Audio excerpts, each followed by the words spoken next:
Good evening Ayush. Good evening sir.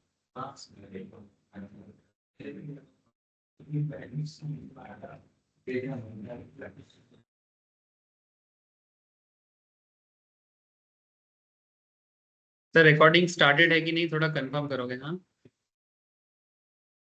तो recording started है, ठीक है। चलो, अच्छा, आप लोगों को भी सबको गुड इवनिंग फिर से। अच्छा, तो बेसिकली हम लोग एक न्यू टॉपिक पढ़ रहे हैं लॉ में। टॉपिक का नाम क्या है?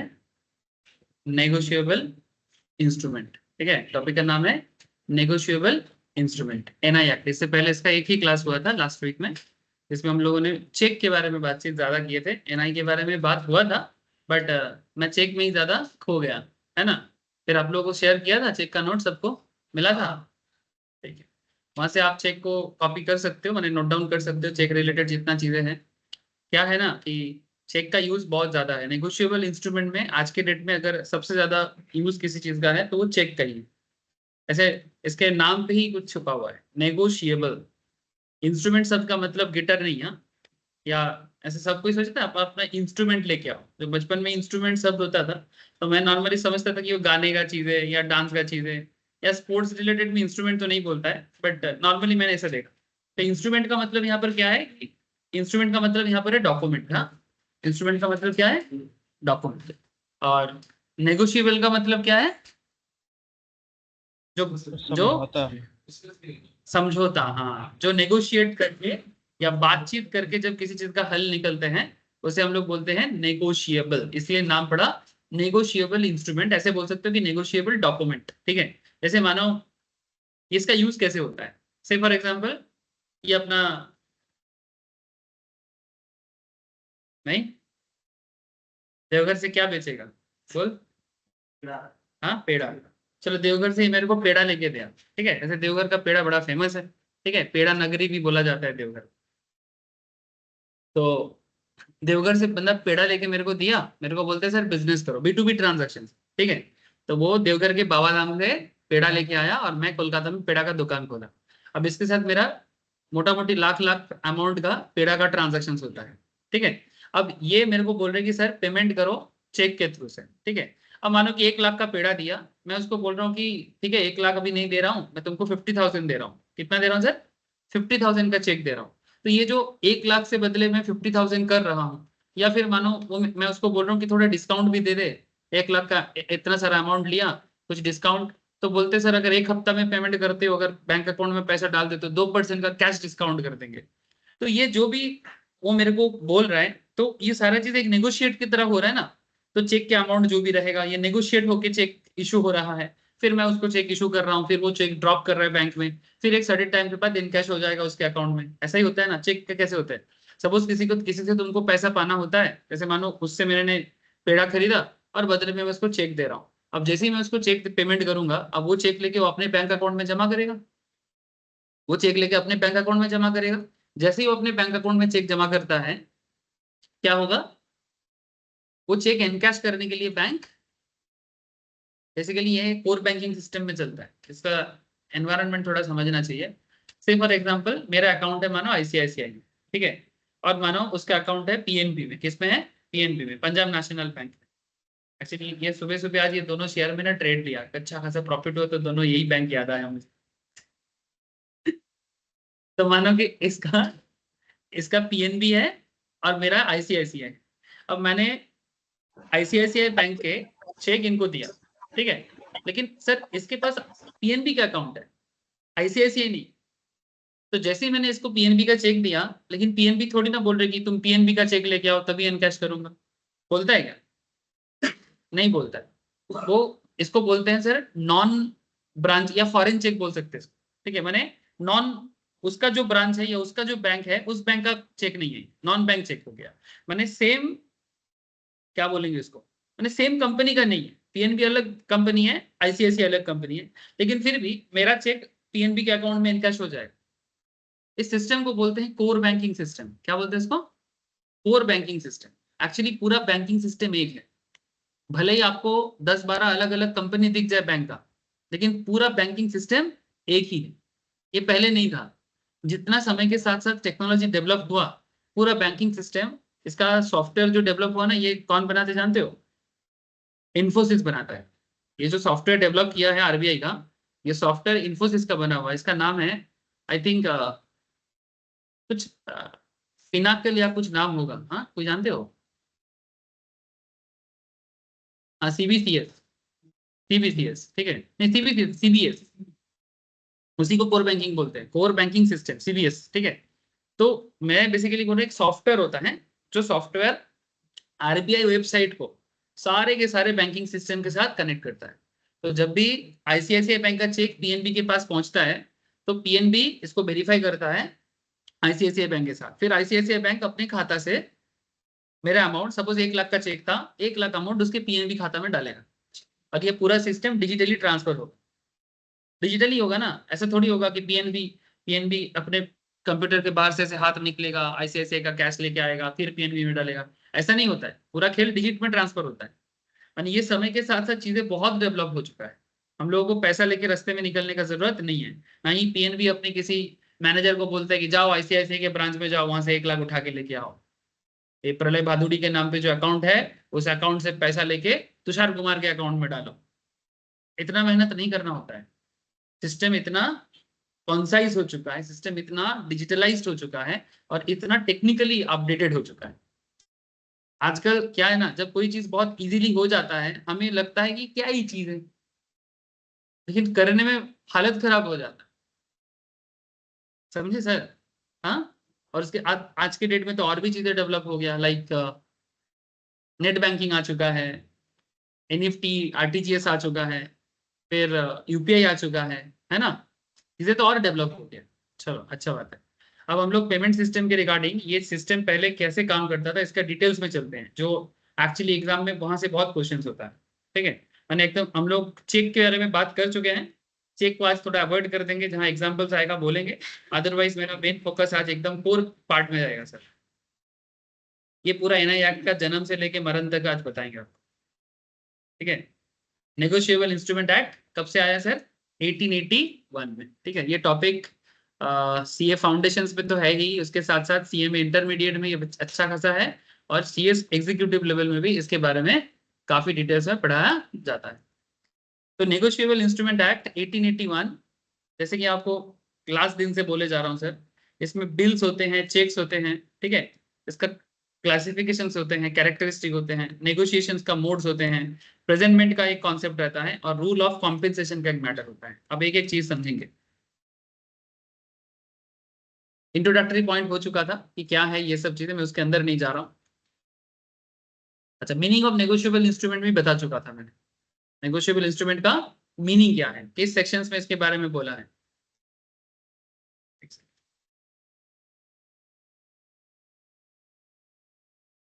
देखो सर, नेगोशिएबल इंस्ट्रूमेंट का मीनिंग के बारे में, नेगोशिएबल इंस्ट्रूमेंट के बारे में क्या बोला था, मैं एक बार याद दिलाता हूँ, 2 मिनट देखो। Negotiable instrument is an instrument, यहाँ पे इंस्ट्रूमेंट का मतलब क्या पढ़ोगे? डॉक्यूमेंट। ठीक है, बार बार बोल रहा हूँ। Which is freely transferable by custom of trade. Trade का एक कस्टम है। कस्टम माने, कस्टम माने क्या? प्रथा, चले आ रहे हैं, इसे सिस्टम बने हैं। वेरी गुड सर, प्रथा है ऐसा। ठीक है, जिंदगी में बहुत सारा चीज ना प्रथा बन के ही हमारी जिंदगी में आ चुका है। हर चीज का लॉजिक ढूंढने जाओगे ना, लॉजिक नहीं मिलेगा। जैसे डेबिट साइड इधर क्यों होता है, क्रेडिट साइड इधर क्यों होता है? क्या रीजन है इसका? प्रथा है, प्रथा। अमेरिका में उल्टा लिखता है। अमेरिका में उल्टा लिखता है। अमेरिका में डेबिट को इधर लिखते हैं, क्रेडिट को इधर लिखते हैं, उल्टा लिखता है। जैसे वो लोग ड्राइविंग भी तो उल्टा करता है। हम लोग ड्राइविंग करने के टाइम पे कैसे करते हैं? राइट साइड में ड्राइवर बैठते हैं और गाड़ी चलाते हैं लेफ्ट होके, जनरली। ओवरटेक करने के टाइम पे राइट होके करते हैं। जनरल नहीं है ना। हाँ, हमारे यहाँ पर गाड़ी चलाने का सिस्टम क्या है, तुम राइट में बैठोगे और चलाने के टाइम पे दाएं होके चलते हो नॉर्मली, कि बाएं होके चलते हो? नॉर्मली बाएं होके चलते हैं। चलने के टाइम पे तो वही करते हैं। जब तुम रॉन्ग फुटपाथ ले लेते हो, गलत हो जाता है ना, प्रॉब्लम हो जाता है, क्योंकि वो एक मेंटल क्लैश हो जाता है, भाई किधर से आएगा किधर से जाएगा, है ना। अमेरिका का उल्टा चीज है, यूरोपियंस का। वो लोग ड्राइवर बाएं में बैठते हैं है ना, ड्राइवर बाएं बैठते हैं, चलाते दाएं होते हैं। क्या लॉजिक है इसका? प्रथा है, प्रथा, सिस्टम।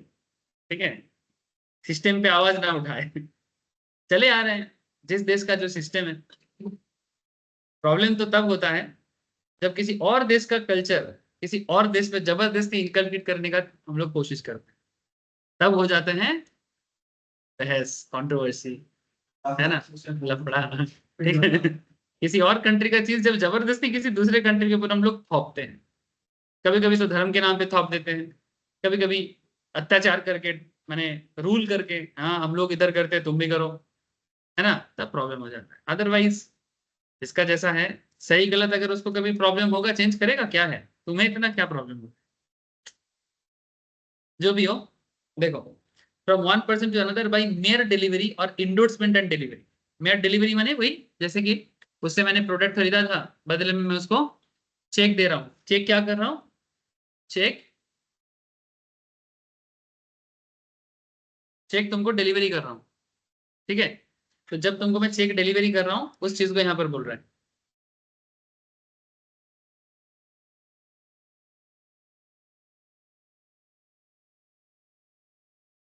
अच्छा, the property in such an instrument pass to bona fide transferee for value. Bona fide माने, बोनाफाइड का मतलब होता है जो यहाँ पर ओरिजिनलिटी का कॉन्सेप्ट यूज कर रहा है। जैसे मानो कि मैं किसी अरे गरे को नहीं दूंगा, जिसके साथ मेरा डील हो रहा है उसको दूंगा, है ना। तो ही बोले the property in such an instrument pass to a bona fide transfer. जैसे मानो तुमको मेरे से पैसा पाना है, तो तुम्हें तुम्ही को तुम्हारे नाम पे चेक होगा ना। अगर ये कभी बोनाफाइड के केस अगर किसी नॉन बोनाफाइड को चला जाता है, तब तो इशू हो जाएगा, है ना। The act does not define the negotiable instrument. इस एक्ट के अंदर, कौन सा एक्ट? NI act. इस एक्ट के अंदर कहीं पर भी, एक्ट के अंदर कहीं पर भी ये डिस्कस नहीं किया गया है कि नेगोशिएबल इंस्ट्रूमेंट होता क्या है। ठीक है, कहीं पर भी नहीं बोला। However, section 13 of the act provides for only 3 kinds of negotiable instrument. Point to be noted sir, act के अंदर कहीं पर भी नेगोशिएबल इंस्ट्रूमेंट के डेफिनेशंस को डिफाइन नहीं किया गया है, लेकिन नेगोशिएबल इंस्ट्रूमेंट 3 तरीके का हो सकता है, इसके बारे में सेक्शन 13 ऑफ द एक्ट में बोला गया है। डेफिनेशन नहीं दिया, लेकिन टाइप्स बताए। अब जो लॉ बोलता है वो समझना पड़ता है। तो क्या बताया, जैसे कि bills of exchange, promissory note, cheques. 3 तरह का, उसमें चेक के बारे में लास्ट क्लास में टाइप्स के बारे में बात किए थे। आज आपको मैं promissory note and bills of exchange के बारे में डिटेल्स में लेके चलता हूँ। एक्चुअली ये जो नेगोशिएबल इंस्ट्रूमेंट का फर्स्ट कॉन्सेप्ट है, वो एक्चुअली डेवलप होता है प्रॉमिसरी नोट से। प्रॉमिसरी नोट से ये कॉन्सेप्ट डेवलप होता है। जैसे यहाँ पर देखो क्या बोलता है, negotiable instrument is payable to order, payable to order when it is expressed to be so payable, when it is expressed to be so payable. माने अगर किसी से किसी को पैसा पाना हो, ठीक है, जैसे मानो तुषार अगर मेरे को पेड़ा बेचा था, है ना, अपने पेड़ा नगरी से लेके, और ये B2B डील था, तो जब तुषार को मैं पेमेंट करूंगा, तो ये मेरे लिए क्या बनेगा? पेबल बनेगा, है ना। तो it is express to be so payable. ठीक है, एक्सप्रेस मैंने बेसिकली पेबल अमाउंट, मैंने अगर कैश में सारा चीज नगद में हो जाता, तो ये सब अमाउंट का कोई जरूरत होता? मानो मैंने पैसा फेंक तमाशा देख, अगर ऐसा होता तो फिर ये सब चीज पढ़ने का जरूरत नहीं। बात समझ में आ रहा है कुछ? ऐसे मेरे घर के नेटिव जहाँ है, वहां पर एक गैरेज है। ठीक है, गैरेज होता है ना जहाँ पर गाड़ी वगैरह ठीक होता है। तो गैरेज वाला बड़ा अच्छा एक चीज अपने दुकान के सामने लिख के रखा है। क्या लिख के रखा है? शायद मैं इससे पहले भी किसी क्लास में बोला होगा, क्योंकि मैं बोलता हूँ ये वाला, मेरे को याद रहता है, क्योंकि जब भी ये नगद सिस्टम में बात होता है ये मेरे को आता है। तो ऐसे वो दुकान के सामने अपने वहाँ का जो लोकल बंगाली स्टाइल है, ऐसे हर जगह का बंगाली सेम नहीं होता।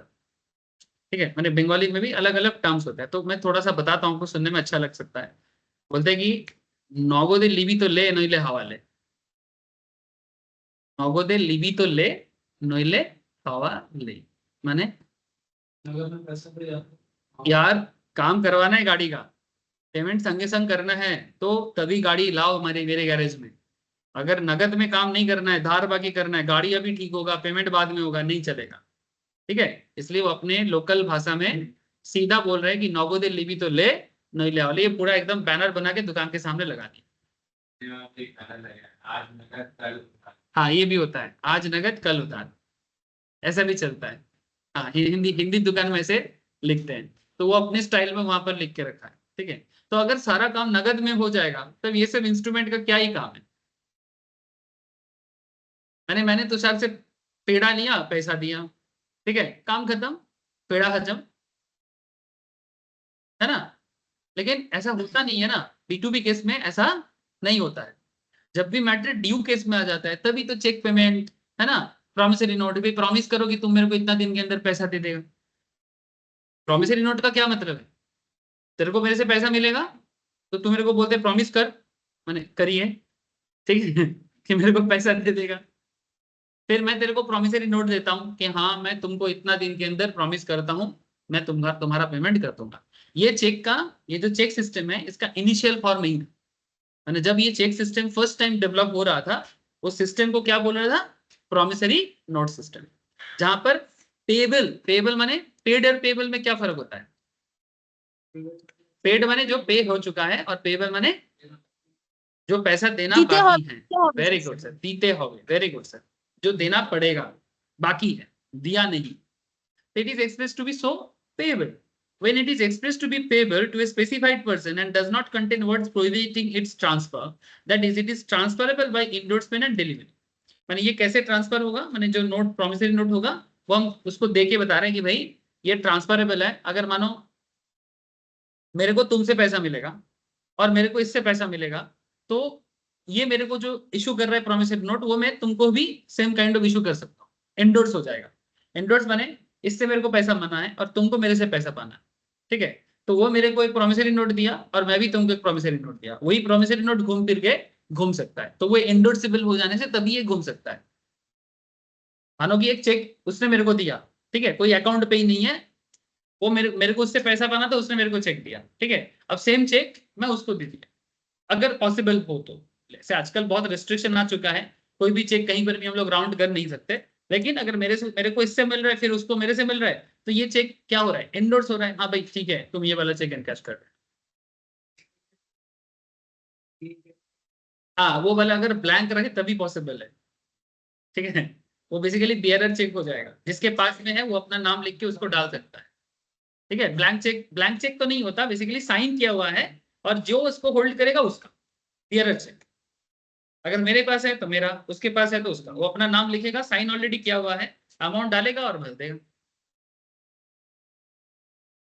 समझे सर, हो सकता है कि नहीं हो सकता, हो सकता है ना।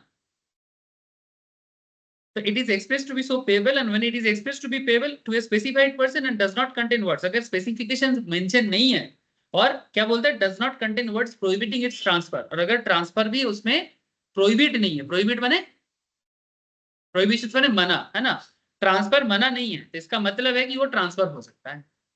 अगर ट्रांसफर मना है डॉक्यूमेंट्स पे तो वो ट्रांसफर नहीं हो पाएगा, नॉन ट्रांसफरेबल हो जाएगा, जिसका है उसी को मिलेगा, जिसका माने ऐसा नहीं कि वो एंडोर्स करके इस हाथ से उस हाथ, उस हाथ से उस हाथ, ऐसा नहीं हो पाएगा, ठीक है। तो ये डॉक्यूमेंट्स पे बनाया जा सकता है। Negotiable instrument is a payable to bearer when it is express to be so payable that is pay bearer, जो होल्ड करेगा उसको पे करो। When the only or last endorsement, endorsement means क्या, ये वर्ड बार बार आएगा, कहीं कहीं एंडोर्स दिखेगा, कहीं कहीं इंडोर्स दिखेगा। इंडोर्समेंट का क्या मतलब है, endorsement means signing off the instrument, signing of the instrument. On the instrument is an endorsement in blank, that is the person who process it can demand payment. The person who process it can demand payment. For example, a check made payable to specified person, that check is endorsed by signing on the back of the check by that specified person. कुछ समझ में आ रहा है बात, हाँ क्या समझा बता, क्या समझा बता, हाँ बोला,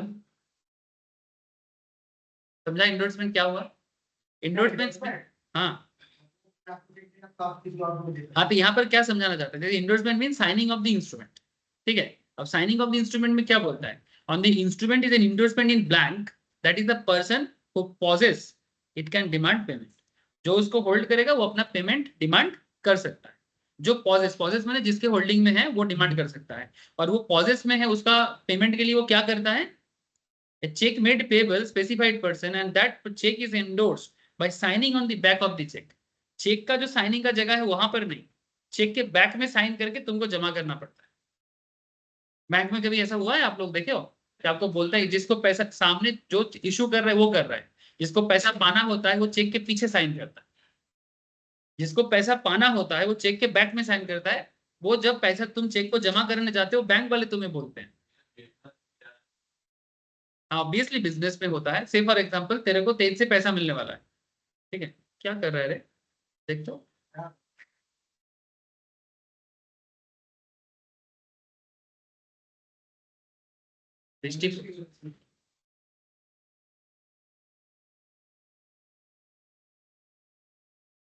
क्या समझ में आ रहा है सर?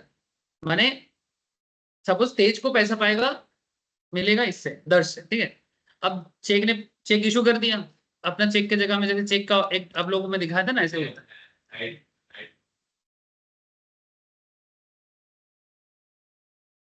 ये जैसे ऐसे होता है ना, ये बिल्स है, चेक थोड़ा सा और नीचे जाने से चेक भी दिख जाए, चेक ऐसा होता है।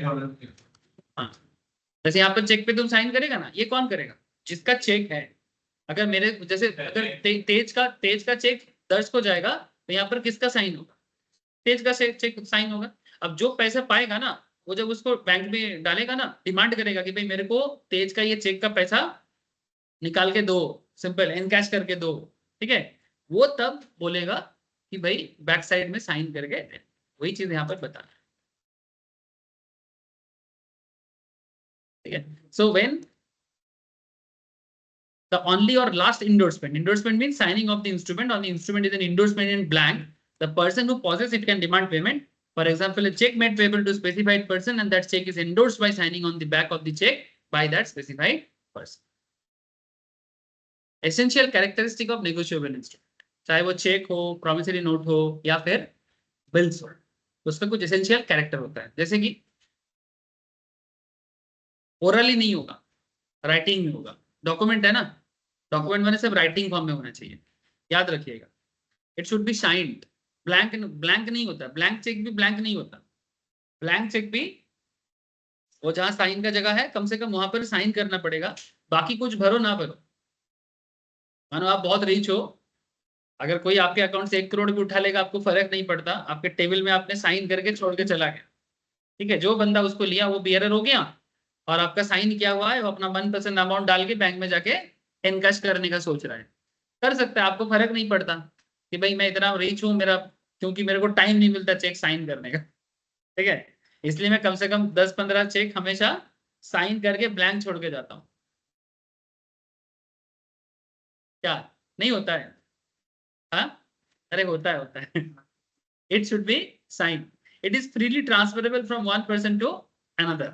Holder title is free from defect. जो उसको होल्ड करेगा वो फ्री फ्रॉम डिफेक्ट होल्ड करेगा। फ्री फ्रॉम डिफेक्ट माने बेसिकली अगर मैंने किसी को चेक दिया तो उसके तरफ से कोई प्रॉब्लम नहीं है, कोई डिफेक्ट नहीं है, वो होल्ड कर सकता है उसको। It can be transferred any number of times till it satisfaction. जब तक उसका पेमेंट बैंक से क्लियर नहीं हो जाता है, ठीक है, तब तक ये any number of time endorse हो सकता है अगर वो ट्रांसफरेबल कंडीशंस पे है तो।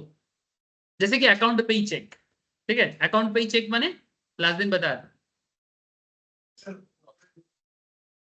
ऐसे चेक होता है और ऐसे ऊपर में ऐसे 2 क्रॉस देके हम लोग क्या लिखते हैं, अकाउंट पे। और जहां पर टू पेबल बोल के होता है, टू पेबल बोल के होता है, वहां पर जिसको पेमेंट कर रहे हैं उसका नाम लिख देते हैं, ठीक है, कि भाई ये चेक मैं हर्ष ज्योति को देना चाहता हूँ तो हर्ष का नाम वहां पर मैं मेंशन कर, ठीक है। या फिर हर्षवर्धन को देना चाहता हूँ तो उसका नाम मेंशन कर दिया, समझे। तो अगर मैं किसी का नाम मेंशन कर दिया और अकाउंट पे ही कॉन्सेप्ट दे दिया तो ये जिसका है उसी का है, ये ट्रांसफर नहीं हो सकता। लेकिन अगर ऐसा अकाउंट पे ही कॉन्सेप्ट नहीं है, ठीक है, ट्रांसफरेबल है तो ट्रांसफर होगा। इसलिए क्या बोला, it can be transferred any number of time till it's satisfaction. Satisfaction मतलब जब तक वो चेक एनकैश होके बैंक से कैश होके ना निकलता है तब तक ये ट्रांसफर हो सकता है। टोपी घुमाने की तरह चेक घूम सकता है, ठीक है। Every negotiable instrument must contain N unconditional promise और ऑर्डर टू पे मनी। अनकंडीशनल माने बेसिकली हर प्रॉमिसरी नोट का यही कॉन्सेप्ट है। ये दुनिया क्या है, ये जगत का खेल क्या है, पैसा का लेन देन ही तो है। जहां पैसा का लेन देन नहीं जगत थम जाएगा। जगत बने वर्ल्ड, ठीक है। ये वर्ल्ड जो है ये वर्ल्ड का पूरा जो पहिया चलता है मनी के कारण ही तो चलता है। सर ऐसा है क्या? हमने तो सुना है कि कोई स्पेशल फोर्स या पावर चलाता है। सर वो अलग चीज है, मटेरियलिस्टिक का बात कर रहे हैं। मेरा जो बात है ये, हम लोग मटेरियलिस्टिक चीजें लेके ही सारा दिन पड़े रहते हैं ना कॉमर्स में। और क्या है? पैसा पैसा पैसा, मनी है तो मनी है। तो ये जो पूरा कॉमर्शियल वर्ल्ड चलता है ये पूरा पैसे से ही चलता है। ठीक है, पैसा का घमंड ना कर, अहंकार ना कर, बस कमाते जाओ और खाते जाओ। उसको देख के ज्यादा खुश भी मत हो, उसको देख के ज्यादा दुख भी मत हो, क्योंकि वो तेरा नहीं है तेरा। अभी घर जाने के टाइम पे ऑटो वाले को देके जाए, अभी 2 मिनट पहले बिस्किट खाने गया था, देके आया। तेरा होता तो फिर अपने ही पास रख लेता ना।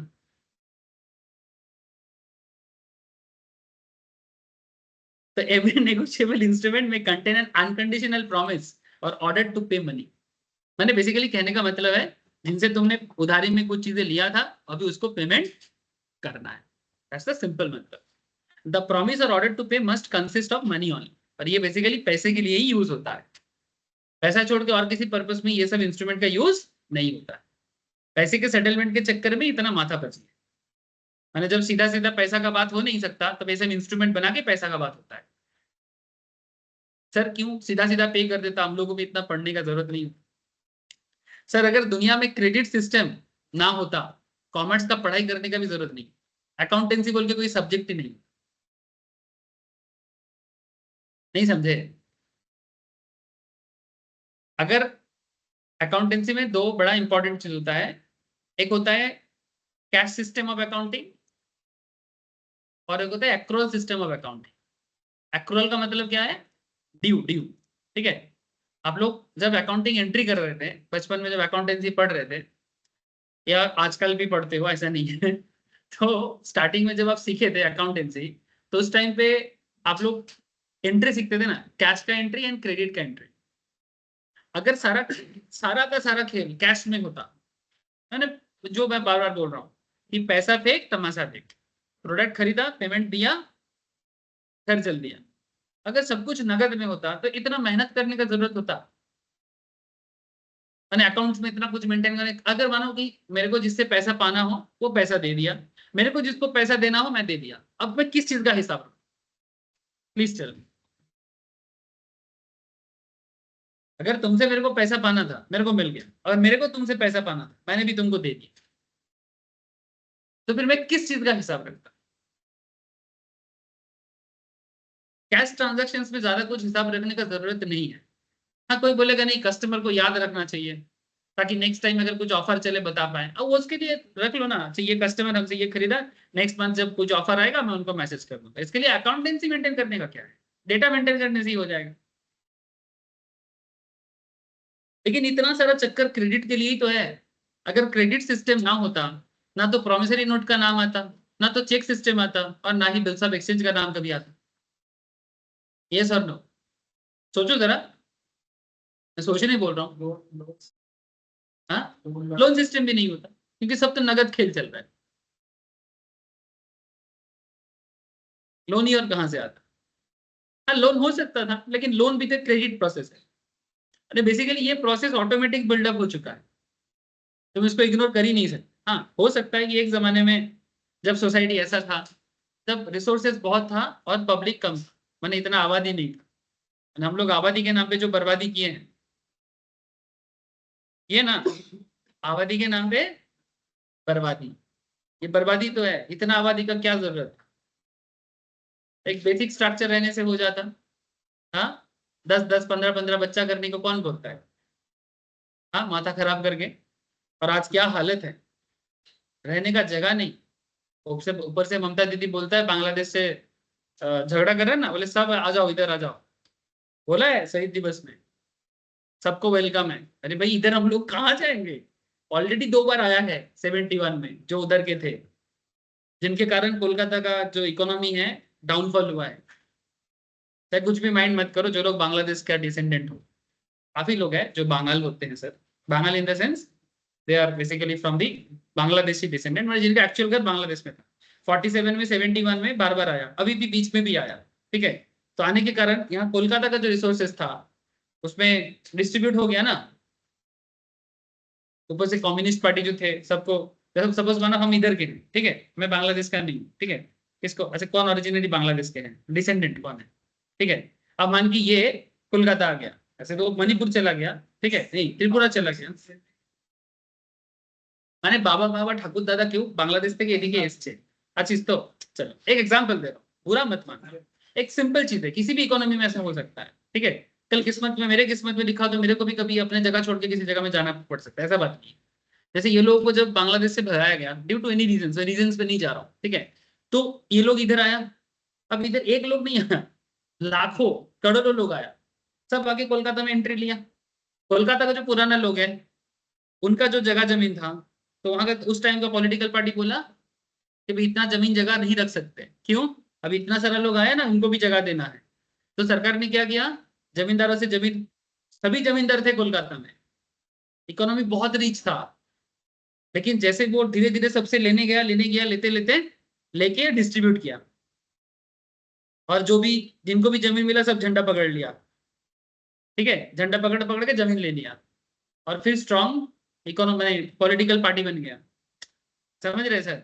तो बेसिकली अल्टीमेटली मैं यहाँ पर बोलना ये चाहता हूँ कि किसी भी एक जगह में जब रिसोर्सेस लिमिटेड हो और अनलिमिटेड लोग आ जाता है, ठीक है, तो फिर ऑटोमेटिकली रिसोर्सेस डिस्ट्रीब्यूट हो जाता है, और ऐसे हालत में इस इकोनॉमी को बैलेंस करने के लिए क्रेडिट सिस्टम ऑटोमेटिकली आने वाला है। अगर रिसोर्सेस घर घर घर में अगर पैसा अच्छा होगा तो इतना लोन के पीछे कौन भागेगा, घर में इतना है। अगर तेरे घर में आलू होता, तेरे घर में एप्पल का पेड़ होता, तो बाजार खरीदने जाता नहीं ना, सिंपल बात है। तो ऑटोमेटिकली ये लोन सिस्टम जितना समय जाएगा, credit system in the economy और बढ़ता जाएगा। इसलिए बैंकिंग का स्टॉक अगर है तो खरीद के रख लो, क्यों, क्योंकि बैंक का लोन दिन ब दिन और बढ़ेगा, मैंने बैंक के पास और लोग पैसा जमा करेगा, बैंक के थ्रू से लोन सिस्टम और बढ़ेगा, और लोग लोन लेने आएगा, क्यों, क्योंकि डिमांड सप्लाई गैप बढ़ता रहेगा। 50 साल पहले बढ़ा है, उससे 50 साल पहले बढ़ा है, ठीक है, मैंने धीरे धीरे क्या हो रहा है, क्राइसिस क्रिएट हो रहा है, और जितना क्राइसिस उतना डिमांड सप्लाई गैप को मैच कराने के लिए ये सिस्टम बनना ही बनना है। कुछ कनेक्ट कर पा रहे हो सर। हाँ, इकोनॉमी किस तरह से कॉम्प्लेक्स होता है, और कॉम्प्लेक्स इकोनॉमी को चलाने के लिए तो chartered accountant, cost accountant, company secretary, ऐसे भयंकर भयंकर नाम का जन्म होता है। अगर कॉम्प्लेक्स ना होता ना, ये डिग्री भी ना बनता। दैट्स अ हार्डकोर ट्रूथ, ठीक है। चलो आगे बढ़ते हैं। इसलिए किसी भी चीज का फ्यूचर समझना है, उसका जड़ को समझो, फ्यूचर समझ जाओ कि आगे क्या होने वाला है। किसी भी चीज का जड़ को समझो, अगर पेड़ का जड़ को समझेगा तो पेड़ का ऊपर भी समझ सकता है, कितना ऊंचाई तक जा सकता है। जिसका जड़ मजबूत हो वो ऊंचा और जाएगा, अगर जड़ ढीला हो तो दिक्कत हो सकता है। इंस्ट्रूमेंट शुड बी, अच्छा और क्या बोलता है, in every negotiable instrument must contain an unconditional promise or order to pay money, the promise to, or order to pay must consist for money only, the sum payable माने जो भी amount होगा, suppose जैसे इसको मेरे को कितना था, पेड़ा कितने का बेचा था, ये इसको पता ही नहीं पेड़ा बेचता है, बाकी लोग बोल रहे हैं, मैंने पड़ोसी को पता है, पड़ोसी को पता है, बिजनेसमैन को पता नहीं।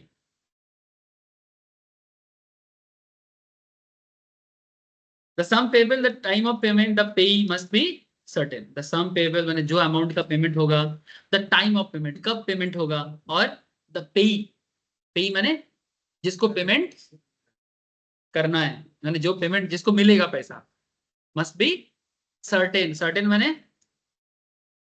स्पेसिफाइड, माने से फॉर एग्जांपल तुषार को पैसा पाना है मेरे से, तो तुषार को मिलेगा, कब मिलेगा, टाइम स्पेसिफाई होना चाहिए। ऐसा नहीं होना चाहिए मानो मेरे पास 1 लाख आया, किसको देना किसको देना किसको देना किसको देना, ऐसा नहीं कर सकते, अनसर्टेन नहीं होगा, ठीक है, लॉटरी थोड़ी चल रहा है, हाँ जिसको मिलेगा जिसको मिलेगा किसको मिलेगा, ऐसा थोड़ी है। It's not uncertain, it's a certain. माथा में जा रहा है ना, आपको बोल रहे sir. The instrument should be delivered, mayor drawing of instrument does not create liability. मैंने बेसिकली जस्ट ड्रॉ कर दिए पर उसको पता ही नहीं चला। ड्रॉ मैंने सपोज मेरे को किसी के अगेंस्ट में किसी को पैसा देना हो, ठीक है, मैंने ड्रॉ कर दिया, बट उसको पता ही नहीं कि मैंने उसके नाम पे एक चेक ड्रॉ किया है। वो ड्रॉई है, जिसको पैसा देने का वो क्या है, ड्रॉई है ना। और जो इशू कर रहा है वो कौन है, ड्रॉयर है।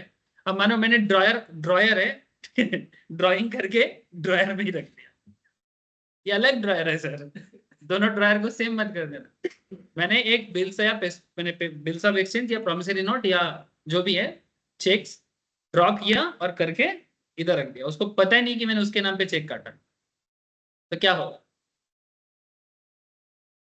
हाँ, बेसिकली ये कोई लाइबिलिटी नहीं क्रिएट करेगा। इसलिए क्या बोलते हैं, इंस्ट्रूमेंट शुड बी डिलीवर्ड, कि भाई तुम्हारे नाम पे मैंने चेक इशू किया, कि भाई तुम्हारे नाम पे मैंने बिल्स इशू किया, या फिर तुम्हारे नाम पे मैंने प्रोमिसरी नोट इशू किया, डिलीवर्ड होना चाहिए।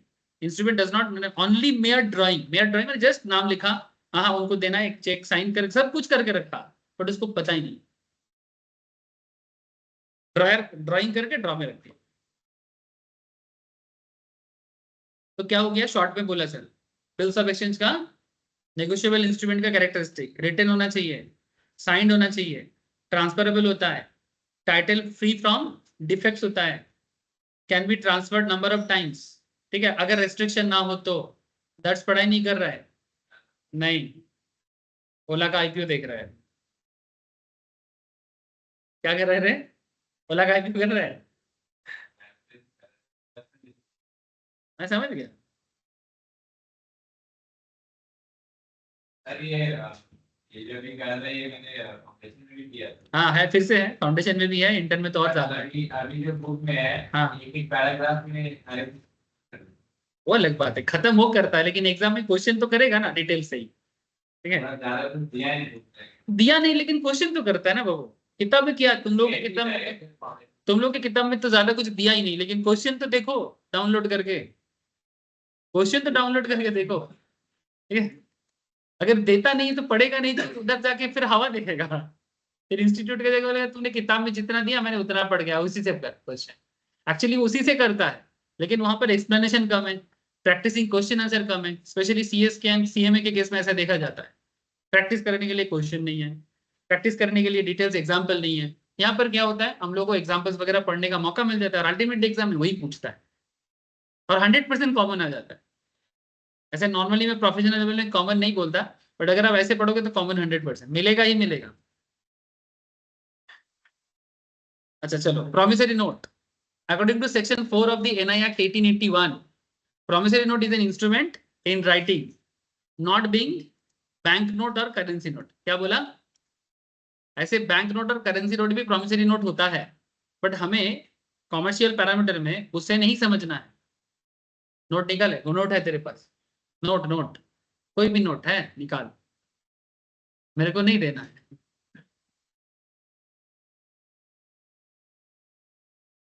देखो नोट निकल रहा है, देखते हैं कितने का निकलता है, बड़ा वाला ही निकला। স্যার পেজটা একটু জুম করুন না, পেজটা কি করব, জুম করুন, মানে ছোট Zoom? দেখা যাচ্ছে লেখাগুলো। জুম করব, আচ্ছা ঠিক আছে। হ্যাঁ ঠিক আছে। ए देखो, तुम लोग कभी देखे हो नोट में, ये देखो क्या लिखा रहता है, मैं धारक को, गांधी बुढ़ा के सामने होता है, गांधी जी के गांधी जी के सामने होता है, जहां पर ये सिल्वर का पतीला होता है ना, ये सिल्वर है, ये सिल्वर का पातीला है, ठीक है, एक पात है, सिल्वर पात के साइड में यहाँ पर देखना छोटा छोटा अक्षर में लिखा रहता है, I promise to pay the bearer the sum of 500 rupees, फिर उसके बाद गवर्नर का सिग्नेचर है। ठीक है, पढ़ के देख, हर नोट में ऑब्वियसली, लेकिन ये है क्या, ये भी प्रोमिसरी नोट है, ठीक है, रख ले, ठीक है, ये भी प्रोमिसरी नोट है। तो note being a bank note और करेंसी नोट को छोड़ के, promissory note is an instrument in writing not being a bank note और करेंसी नोट। ठीक है, इसको छोड़ के बोल रहा है, क्यों छोड़ के बोला, बिकॉज हम लोग जो प्रोमिसरी नोट पढ़ रहे हैं उसके अंदर ये वाला नोट नहीं है, ये बेसिकली सरकार हमें प्रॉमिस कर रहा है कि मैं आपको इतना नोट यूज करने का मौका दे रहा हूं। उस केस में कोई नॉर्मल बिजनेसमैन, जैसे अगर मैं इसको प्रोमिसरी नोट इशू कर रहा था, इसका मतलब ये था कि मैं इसको 1 लाख टका पेमेंट करने का वादा करता हूँ, ठीक जैसे गवर्नमेंट मुझे 500 टका यूज करने का वादा करता है कि भाई तुम यूज करो मैं तुमको दूंगा, या फिर दे रहा हूं। ठीक है, और उस केस में जब मैं इसको दे रहा हूं, आई प्रॉमिस टू पे दी बीआरआर, मतलब यहाँ पर भी वही कॉन्सेप्ट है, कि अगर मैं 1 लाख का एक चेक उसको दे रहा हूँ तो इसका मतलब क्या है कि उसको 1 लाख निकालने का परमिशन दे रहा हूँ या फिर 1 लाख का प्रोडक्ट खरीदने का परमिशन दे रहा हूँ, समथिंग लाइक दैट, है ना। तो यहाँ पर आरबीआई का गवर्नर हमें बोल रहा है कि मैं तुम्हें 500 टका का खर्चा करने का परमिशन दे रहा हूँ। कॉन्सेप्ट इज वही है, कॉन्सेप्ट वही है, अलग तो नहीं है ना। लेकिन वो वाला जो गवर्नर का साइन किया हुआ जो प्रोमिसरी नोट या बैंक नोट है या करेंसी नोट है, उसे हम लोग इस प्रोमिसरी नोट के अंदर काउंट नहीं करते। याद रहेगा। हाँ, अगर बाई चांस पूछ लिया कि क्या करेंसी प्रोमिसरी नोट है, द आंसर इज हाँ, यस, लेकिन as per negotiable instrument that is not a promissory. समझे? A promissory note is an instrument in writing, not being a bank note or currency note, containing an unconditional undertaking signed by the maker, signed by the maker, ठीक है, मैंने जो actually इसको बनाने वाला है, मैंने जो पेमेंट जो करेगा वही मेकर होता है। To pay a certain sum of money only to or to the order of a certain person. जैसे उसने मेरे को ऑर्डर दिया ना, अरे भाई मेरे को पेमेंट कर, ठीक है, तो किसी के ऑर्डर पे ही मैं किसी को कुछ पेमेंट करूंगा।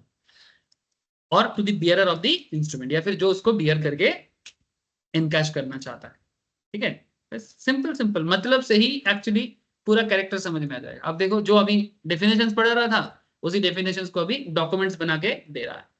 ये जो लोग बैंक में काम करता है ना, यही सब चीजों में उनको दिमाग लगाना पड़ता है, भाई किसका चीज किसको जा रहा है। थोड़ा बहुत गलत हो जाएगा, अगर मानो बैंक में काम करते हैं ड्राई कॉन्सेप्ट पे गड़बड़ कर दिया, पर गड़बड़ हो गया, ठीक है। 10,000 रुपीज का specimen of A promissory note, तो स्टार्टिंग में ऐसे होता था 3 मंथ्स आफ्टर डेट। कितना बोला? 3 मंथ्स आफ्टर डेट, माने आज के डेट से 3 महीने बाद। आई promise to pay Shri Ramesh, Ramesh कौन? पेई, और to his order the sum of ₹10,000 for value received. For value received माने उससे मैंने कुछ लिया था, या तो सर्विस या तो गुड्स, मैं उसको 10,000 टका देने का वादा करता हूं, ठीक है। फिर यहाँ पर साइन करेगा कौन? राम, जो बेसिकली प्रॉमिस कर रहा है। टू किसको दे रहा है? श्री रमेश को, उसका एड्रेस, ठीक है। तो जो मेकर है, मतलब जिसके जो बेसिकली ड्रॉ किया है वो कौन है? मेकर। मेकर माने जिसको पेमेंट कर रहे हैं, और जो पेमेंट कर रहा है वो पेयर है ना, वो पेमेंट करेगा। तो प्रोमिसरी नोट का मेकर कौन होगा? जिसको पेमेंट जाएगा, ठीक है। समझ में आ रहा है? जैसे तेरे को मिलेगा ना, तो तू ही मेरे मेकर बनेगा प्रोमिसरी नोट का, और मैं कौन बनूंगा? पेयर। और उसमें मैं लिखूंगा 3 months after date I promise to pay Shri Ramesh or his order the sum of ₹10,000 for value received. अगर ये समझ में आता है तो फिर आगे तुमको बिल्स भी समझ में आएगा, क्योंकि बिल्स जो है वो इसी का एक टेक्नोलॉजिकल अपडेट है। समझ में आ रहा है ना आप लोगों को? हाँ, नहीं, हाँ, इतना धीरे जवाब आ रहा है, मेरे को ही डर लग रहा है। प्रोमिसरी नोट में कौन होता है? मेकर होता है और पेई होता है। ध्यान से देखना सर, धीरे धीरे कॉम्प्लेक्सिटीज बढ़ेगा। अगर अभी आप लोग सुनाई ठीक से नहीं सुनोगे ना, धीरे धीरे प्रॉब्लम में आ जाओगे, फिर कंफ्यूजन हो जाएगा, पजल्ड हो जाओगे। किसको कितना समझ में आ रहा है आप फोकस मत करो, आपको कितना समझ में आ रहा है आप उसमें फोकस करो। कोई ज्यादा समझ रहा है, कोई कम समझ रहा है, कोई ना समझ रहा है, आप अपना काम करो। The person who makes the promise to pay is called the maker. The person who makes the promise to pay is called the maker. He is the debtor. He is the debtor and must sign the instrument. माने जो basically payment करेगा, ठीक है। जैसे यहाँ पर 3 months after date I promise to pay Shri Ramesh, तो रमेश कौन हो गया? रमेश पे ही है, उसको मिलेगा, राम से मिलेगा। हाँ पेयर हुआ तो राम पेयर हुआ, तो राम ही मेकर हुआ ना, राम पेयर हुआ। तो फिर यहाँ पर रमेश,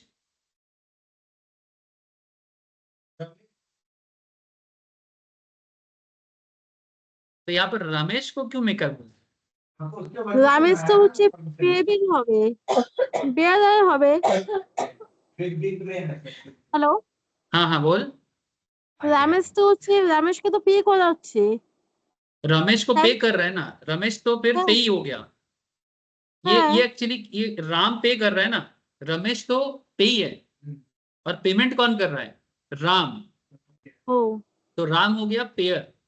तो person who makes the promise to pay, मैंने जिसको मैंने सिंपल समझो, जिसको मैंने क्रेडिट में सामान बेचा, ये थोड़ा राम रमेश का चक्कर से निकलो, जिसको मैंने क्रेडिट में सामान बेचा वो कौन हो गया? डेटर। पैसा मुझे किससे मिलेगा? जिसको मैंने क्रेडिट में बेचा उसको, उससे मुझे मिलेगा, ठीक है। तो यहाँ पर मेकर कौन बनेगा? जिससे मुझे मिलेगा वही मेकर बनेगा, है ना। तो यहाँ पर क्या बोलता है? The person who makes the promise to pay is called the maker, he is the debtor. मैंने उससे, डेटर माने वही होता है ना अकाउंटेंसी में, जिनको मैंने क्रेडिट में सामान बेचा वो मेरा डेटर हुआ। अब वही मेरे को इंस्ट्रूमेंट साइन करके देगा कि भाई तुम मेरे को पे कर, मैंने मैं तुमको पे करूंगा। मेकर जो है वही मेरे को साइन करके देगा, मैं तुमको पे करूंगा। तो इस केस में रमेश ही तो साइन करके दे रहा है, बट रमेश तो पे ही है। ये राम रमेश का ये लोग घोटाला कर दिया है, ठीक है। Printing error. ये मिस्टेक प्रिंटिंग एरर है, हाँ ये प्रिंटिंग एरर है। यहाँ पर राम का नाम आना चाहिए। जो भी आप लोग कॉन्सेप्ट को क्लियर रखा सर, बेसिकली जिनको पैसा देना होता है वही मेकर होता है, ठीक है। मैंने डेटर, पैसा किसको देना है? डेटर को देना है। पाना किसको है? क्रेडिटर को है। पेई कौन है? Payee is the person to whom the amount on the note is payable, जिसको पैसा मिलेगा। यहाँ पर देखो जो कस्टमर होता है और जो सप्लायर होता है, देखो और भी कुछ क्लैरिटी मिलेगा। मैं बोला ना धीरे धीरे पजल्ड होगा, ठीक है, क्योंकि एक ही चीज का अलग अलग नाम यूज होता है और यही थोड़ा कंफ्यूज करता है। ये कंफ्यूजन कई बार मैं देखता हूं कि बहुत दूर तक रह जाता है लोगों। जो कस्टमर है वो कौन है? ड्रॉयर है। जो कस्टमर है वो ड्रॉयर है। जो कस्टमर है वो मेकर है। जो कस्टमर है वो डेटर है। जो कस्टमर है वो पेयर है। जो कस्टमर, कस्टमर तेरा कितना नाम, कस्टमर का नाम देखो ड्रॉयर इन प्रोमिसरी नोट।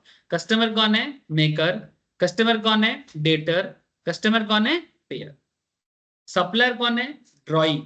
सप्लायर कौन है? बियरर। सप्लायर कौन है? क्रेडिटर। सप्लायर कौन है? पेई। एक ही बंदा है। बात समझ में आ रहा है सर? हाँ, मैंने तुम किसी भी एंगल से देखो, देखो supplier basically supply goods and services. और ये पूरा खेल क्या हुआ है, मानो कि मिस्टर एक्स सप्लायर है, तो मिस्टर एक्स मिस्टर वाई को कुछ सप्लाई किया और वो क्रेडिट सप्लाई किया। कैसे सप्लाई किया? क्रेडिट सप्लाई किया। तो जब क्रेडिट में सप्लाई किया, सपोज 10,000 का प्रोडक्ट सप्लाई किया, अब मिस्टर वाई बोलता है कि भाई मेरे पास कभी कैश नहीं है, मैं तुमको अभी पेमेंट नहीं कर सकता। तो वो बोलता है कि ठीक है मैं तुमको प्रॉमिसरी नोट इशू करके देता हूँ, ठीक है, मतलब सिंपल बात है, मैं तुमको वादा करता हूँ मैं तुमको इतने दिन में अंदर ये पैसा पेमेंट कर दूंगा। तो वो कौन बन जाएगा? ड्रॉयर। डिसऑनर से फिर से बिल ड्रॉ किया जाएगा और क्या? चेक बाउंस जिसको बोलते हैं। तुमको अगर किसी से पैसा पाना हो, अगर वो चेक बाउंस कर जाता है तो फिर तुम क्या बोलते हो? छोड़ दे। उसके अगेंस्ट में फिर से बिल ड्रॉ करना है, फिर से वो तुम्हारे नाम पे चेक देगा। अगर मानो वो ऐसे, मानो कि बार बार चेक दे रहा है और बार बार चेक बाउंस हो रहा है, उसके बाद क्या होगा? अगर देखो, अगर सारा डॉक्यूमेंट्स का एक प्रॉपर एंट्री मेंटेन करते हो, अगर ज्यादा प्रॉब्लम होगा तो फिर कंज्यूमर फोरम में केस करो। लास्ट में कोर्ट छोड़ के और कोई उपाय है कि जिससे तुमको पैसा पाना है, वो अगर तुमको पैसा नहीं दे रहा है, पहले तुम लीगली जितना एक्शन ले सकते हो लो। जैसे बैंक क्या करता है, अगर मानो तुमने बैंक से लोन लिया और तुम पेमेंट नहीं करते, तो बैंक क्या करता है? 2-4 बार तुमको इंटीमेशन देता है नोटिफिकेशंस के थ्रू से कि आपका अमाउंट ड्यू हो रहा है, ठीक है, हम पेनल्टी चार्ज करेंगे, ऐसा करके आपको ईमेल भेजता है, आपको नोटिस देता है, आपको नोटिफिकेशन देता है। फिर भी आप इसको अनसुना करते हो। अगर बार बार आप अनसुना करोगे, फिर बैंक एक सर्टेन टाइम के बाद आपके अगेंस्ट में नोटिस पकड़ा के कोर्ट का नोटिस भेज देगा घर पे। समझे सर? और कोर्ट का नोटिस माने आपको जो कोर्ट, कंज्यूमर कोर्ट जहां है वहां पर आपको जाना है। अगर आप नहीं जाओगे तो फिर पुलिस आएगा और उसका कॉन्सिक्वेंस क्या होगा वो आप समझ लो। नॉर्मली अगर चीजें लीगली हैंडल होता है तो यही प्रोसेस है।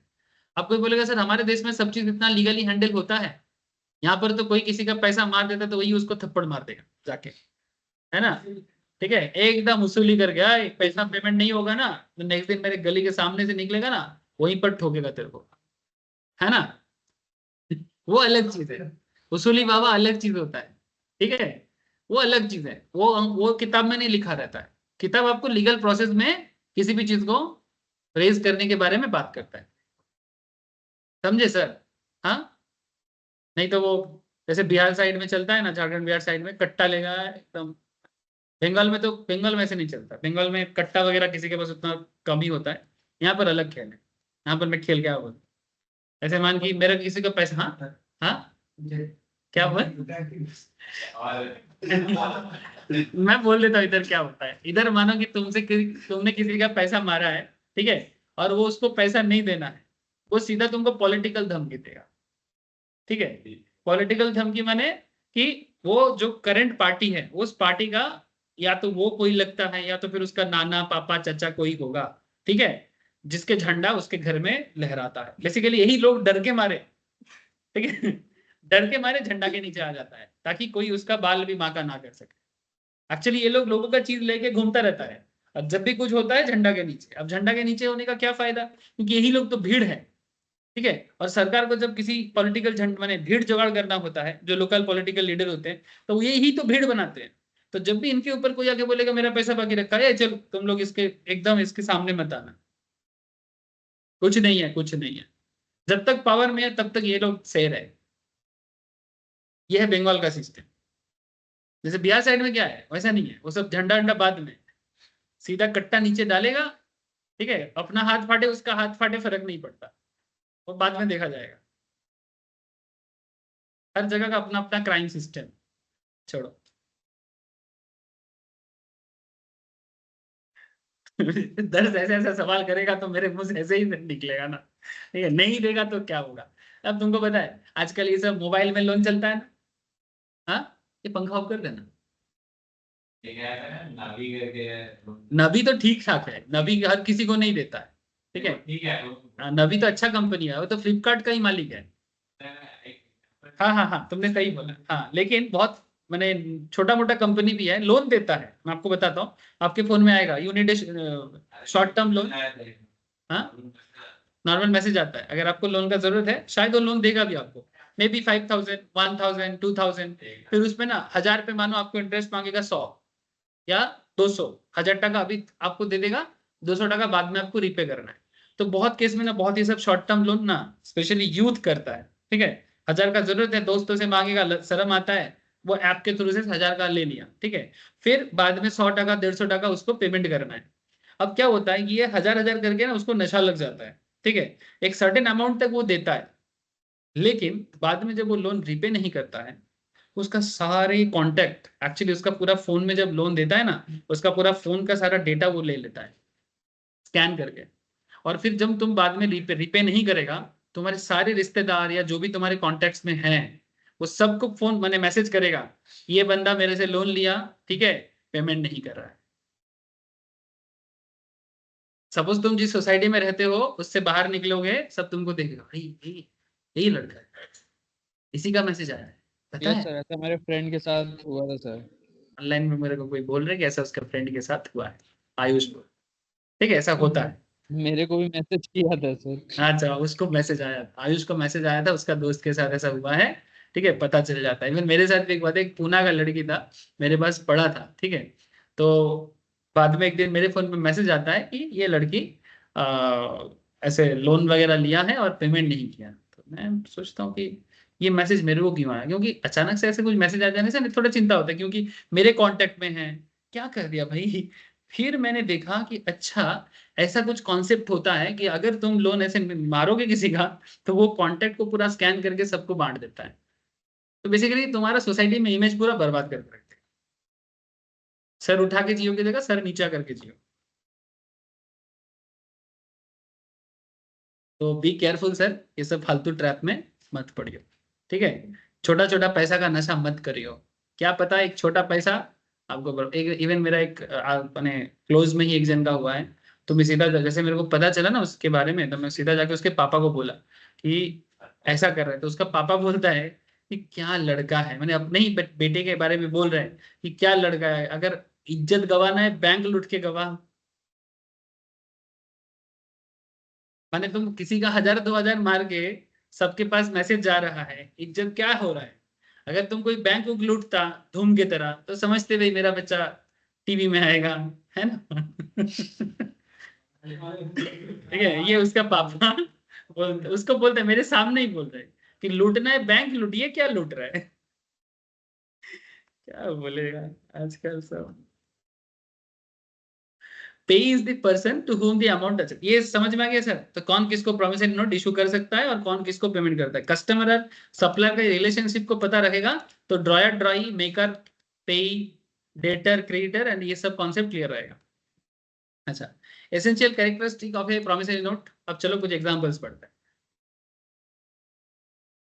राइटिंग में होता है सर, है ना, ये मुंह में नहीं होता, मतलब ओरली नहीं होता है। हाँ भाई मैं ना तुमको पेमेंट कर दूंगा, ये जो ओरली चलता है ना, ये कोई प्रॉमिस नहीं है, ये कोई प्रॉमिसरी नोट नहीं, ये सब ओरल ओरल चीज नहीं चलेगा। An oral promise to pay is not sufficient, there must be an express promise to pay. An express promise माने इस तरह से नेगोशिएबल इंस्ट्रूमेंट के तहत। मेयर एक्नॉलेजमेंट ऑफ डेब्ट इज इनसफिशिएंट। हाँ मैंने आपसे क्रेडिट में चीजें लिया, ये जो आपने एक्नॉलेज किया ये सफिशिएंट नहीं है, इनसफिशिएंट है। यानी ये कोई प्रॉपर प्रूफ नहीं है कि इसका मतलब ये नहीं है कि हाँ मैंने आपसे लोन लिया या मैंने आपसे क्रेडिट में प्रोडक्ट लिया, इसका गारंटी ये नहीं होता कि तुम मेरे को पेमेंट करेगा। नहीं समझे? सपोज गौरव मान कि तुम मेरे से क्रेडिट में कोई चीज लिया है, अब जब तुमको मैं बोलता हूं कि भाई क्या तुमने मेरे से लिया क्रेडिट में, तुम बोलता है हाँ सर मैंने लिया, लेकिन क्या इसका मतलब ये होता है कि तुम मेरे को पेमेंट करेगा? नहीं ना। जैसे मेरा एक स्टूडेंट 2-3 साल पुराना, उसका एक सर्टेन एग्जाम पास हुआ, मेरे को काफी बड़ा स्टूडेंट है, मैंने आप लोग से काफी एज ज्यादा है, तो मेरे को बोला यही लोकल ही है, यहीं का है। मैं आपको जस्ट नॉर्मली बोल रहा हूँ, ऐसे जस्ट शेयर कर रहा हूँ, पर्सनली कोई मत लेना सर, सीरियसली बोल रहा हूँ। तो उसने मेरे को एक पेमेंट दिया, कोर्स कंप्लीट किया, फिर नेक्स्ट कोर्स में वो एडमिशन किया। तो मेरे को, मैंने उसको पूछा पढ़ेगा तो फिर एडमिशन कर, पढ़। तो मेरे को बोला दादा थोड़ा फैमिली में इश्यूज चल रहा है, आपको मैं नेक्स्ट मंथ तक पूरा पेमेंट क्लियर करूंगा।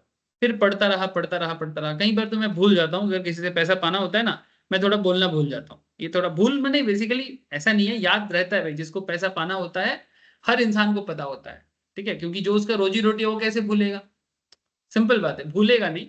एक्चुअली मेरा इतना आदत नहीं है बात बात में स्टूडेंट्स को बोले कि भाई पैसा दो पैसा दो पैसा दो। एक होता है ना, आलू थोड़ी बेचता हूं मैं, आलू खा लिया पैसा नहीं दिया, तो नहीं होता।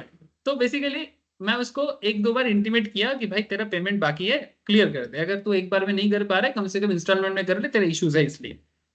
तो बंदा रोज हाँ हाँ करते करते वो कोर्स का आधा महीना, माने कोर्स का आधा पीरियड निकल गया। अगर 6 महीने का पढ़ाई थे तो 3 महीना निकल गया। फिर अचानक से completely off, without any contact. Even एक दिन आया मेरे साथ मिलने भी आया, ठीक है। तो मैं बोला कि क्या रे, नहीं दादा कर देगा कर देगा कर देगा। तो मैंने बेसिकली, हाँ मुझे याद है मैं लिया था आपसे, ठीक है। तो ये एक्नॉलेज कर रहे हैं वो, लेकिन ये एक्नॉलेज क्या ये गारंटी देता है कि वो मेरे को पेमेंट करेगा? समझ में आ रहा है सर? अल्टीमेटली नहीं दिया। अभी कभी कभी रास्ते में दिख जाता है, ठीक है, तो अगर कभी दिख गया ऐसे तो मैं देखता हूँ वो हंसता है, मैं हंसता नहीं हूँ, ठीक है, क्योंकि ये वेरी बैड हैबिट्स, ठीक है। मैं उसको, मेरा सिंपल कहना है कि अगर दम है तो सामने आ और अपना गलती मान, पैसा बड़ा बात नहीं है, तू मान की तेरे से गलती हुआ है, उसके बाद हंसना रोना जो होगा होगा, ठीक है। क्योंकि ये क्या चीज है, ये तो एक मैंने सिंपल अच्छा काम नहीं हुआ ना सर, जो भी हो। So I acknowledge myself to be indebted to B ₹1,000 to be paid on demand for value received. Valid promissory note as the promise to pay is definite. मैंने लिया, ये एक प्रॉमिस, मैंने ये एक एक्नॉलेज है कि मैं एक्नॉलेज कर रहा हूँ कि मैंने लिया, किसी से उधार लिया, लेकिन साथ में तुम ये भी बोलो कि जो वैल्यू रिसीव मैंने किया उनसे, उसके बदले में मैं उनको पेमेंट करूंगा, तब जाके वो एक प्रॉपर प्रॉमिसरी नोट कहलाता है। सिर्फ मेयर एक्नॉलेज कभी प्रॉमिस टू पे नहीं हो सकता। Mr B, I O U ₹1,000। I O U ₹1,000 मैंने, कौन बी किसको देगा? जिससे लिया है। I O U ₹1,000। Invalid promissory note, there is no promise to pay. मैंने लिया ये बोला, बट मुझे देना है ये कहाँ बोल रहा है? आई ओ यू बोल रहा है, बट आई वांट टू पे यू ये कहाँ बोल रहा है? ठीक है, it is just an acknowledgement of डेब्ट। ये है मैं आपका उधारी हूं, मैं आपका उधारी हूं ये बोल रहा है, लेकिन मैं आपको पेमेंट करूंगा ये तो नहीं बोल रहा है ना, तो ये प्रॉमिसरी नोट नहीं है। समझे? ये सब बेसिक बेसिक डिफरेंसेस है, समझा करो। और ऐसे ही एग्जाम में घुमा फिरा के क्वेश्चन करता है कि आपको आइडेंटिफाई करना है कि ये प्रॉमिसरी नोट है कि नहीं।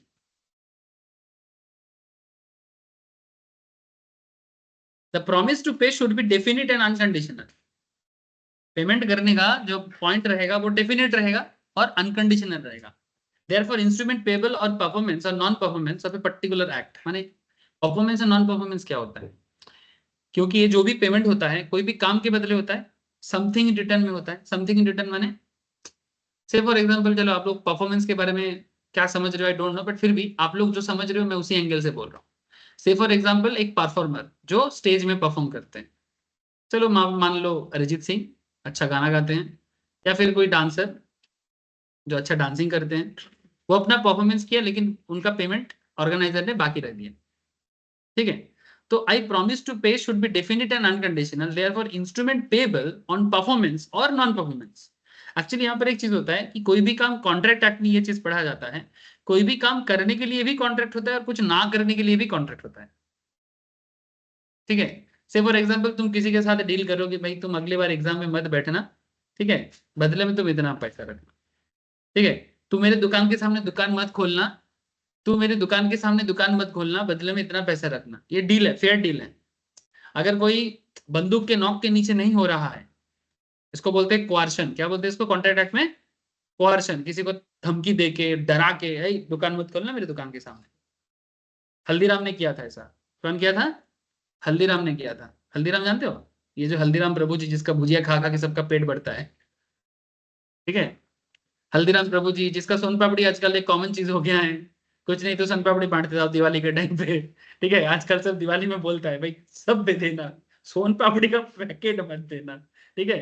विश करना है कर, सोन पापड़ी छोड़ के जो करना है कर, ठीक है।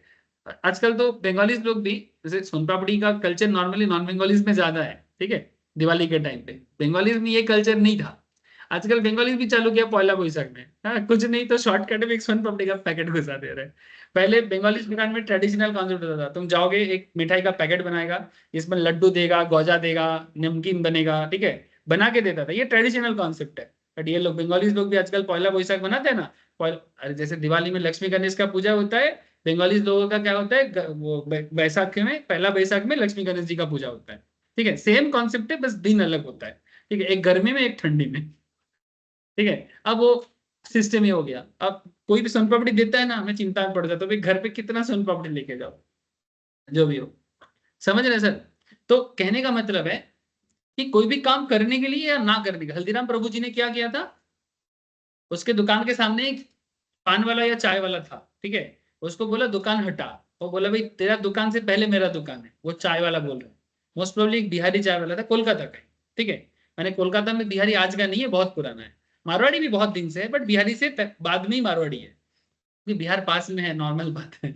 और कभी बिहार बंगाल का एक पार्ट हुआ करता था ड्यूरिंग ब्रिटिश एरा, ठीक है। और राजस्थान थोड़ा दूर है, ऑब्वियस बात है। मारवाड़ी थोड़ा बाद में ही आया होगा, क्योंकि कनेक्टिविटी समझ में आ रहा है। तो वो बिहारी बोलते हैं कि भाई बड़ा बाजार का केस है, बिहारी बोलते हैं कि मेरा दुकान पहले से है, ठीक है। तो फिर बोलते हैं मैं नहीं हटाऊंगा, तुम अपना दुकान हटाओ। उसको गोली मारा, लेकिन पैर में लगा। अटेम्प्ट टू मर्डर केस में हल्दीराम प्रभु जी सेंट्रल दमदम सेंट्रल जेल में अभी रिसेंटली रिलीज हुआ बेल।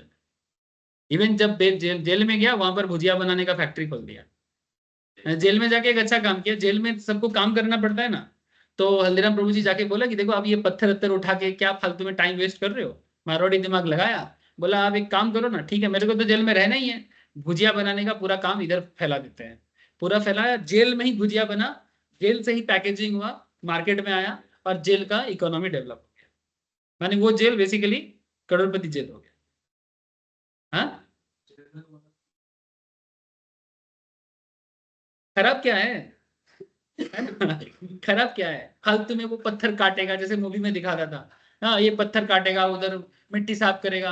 इससे अच्छा है कि इकोनॉमी डेवलप हो जाए। अल्टीमेटली कुछ ना कुछ तो करना ही है, और पैसा भी कमाएगा। जेल में कमाने का मौका होता है, तो जो भी इनकम होता है ना, एक सिस्टम होता है जेल का, जो भी वहां पर एज ए क्रिमिनल जाते हैं, हर काम के लिए उसको मैंने पगार दिया जाता है। फिर वो पगार जब वो घर छोड़ेगा उसको तब दिया जाएगा, वो घर पे लेके आ सकता है। मिनिमम होता है पर होता है। जेल में जाओ,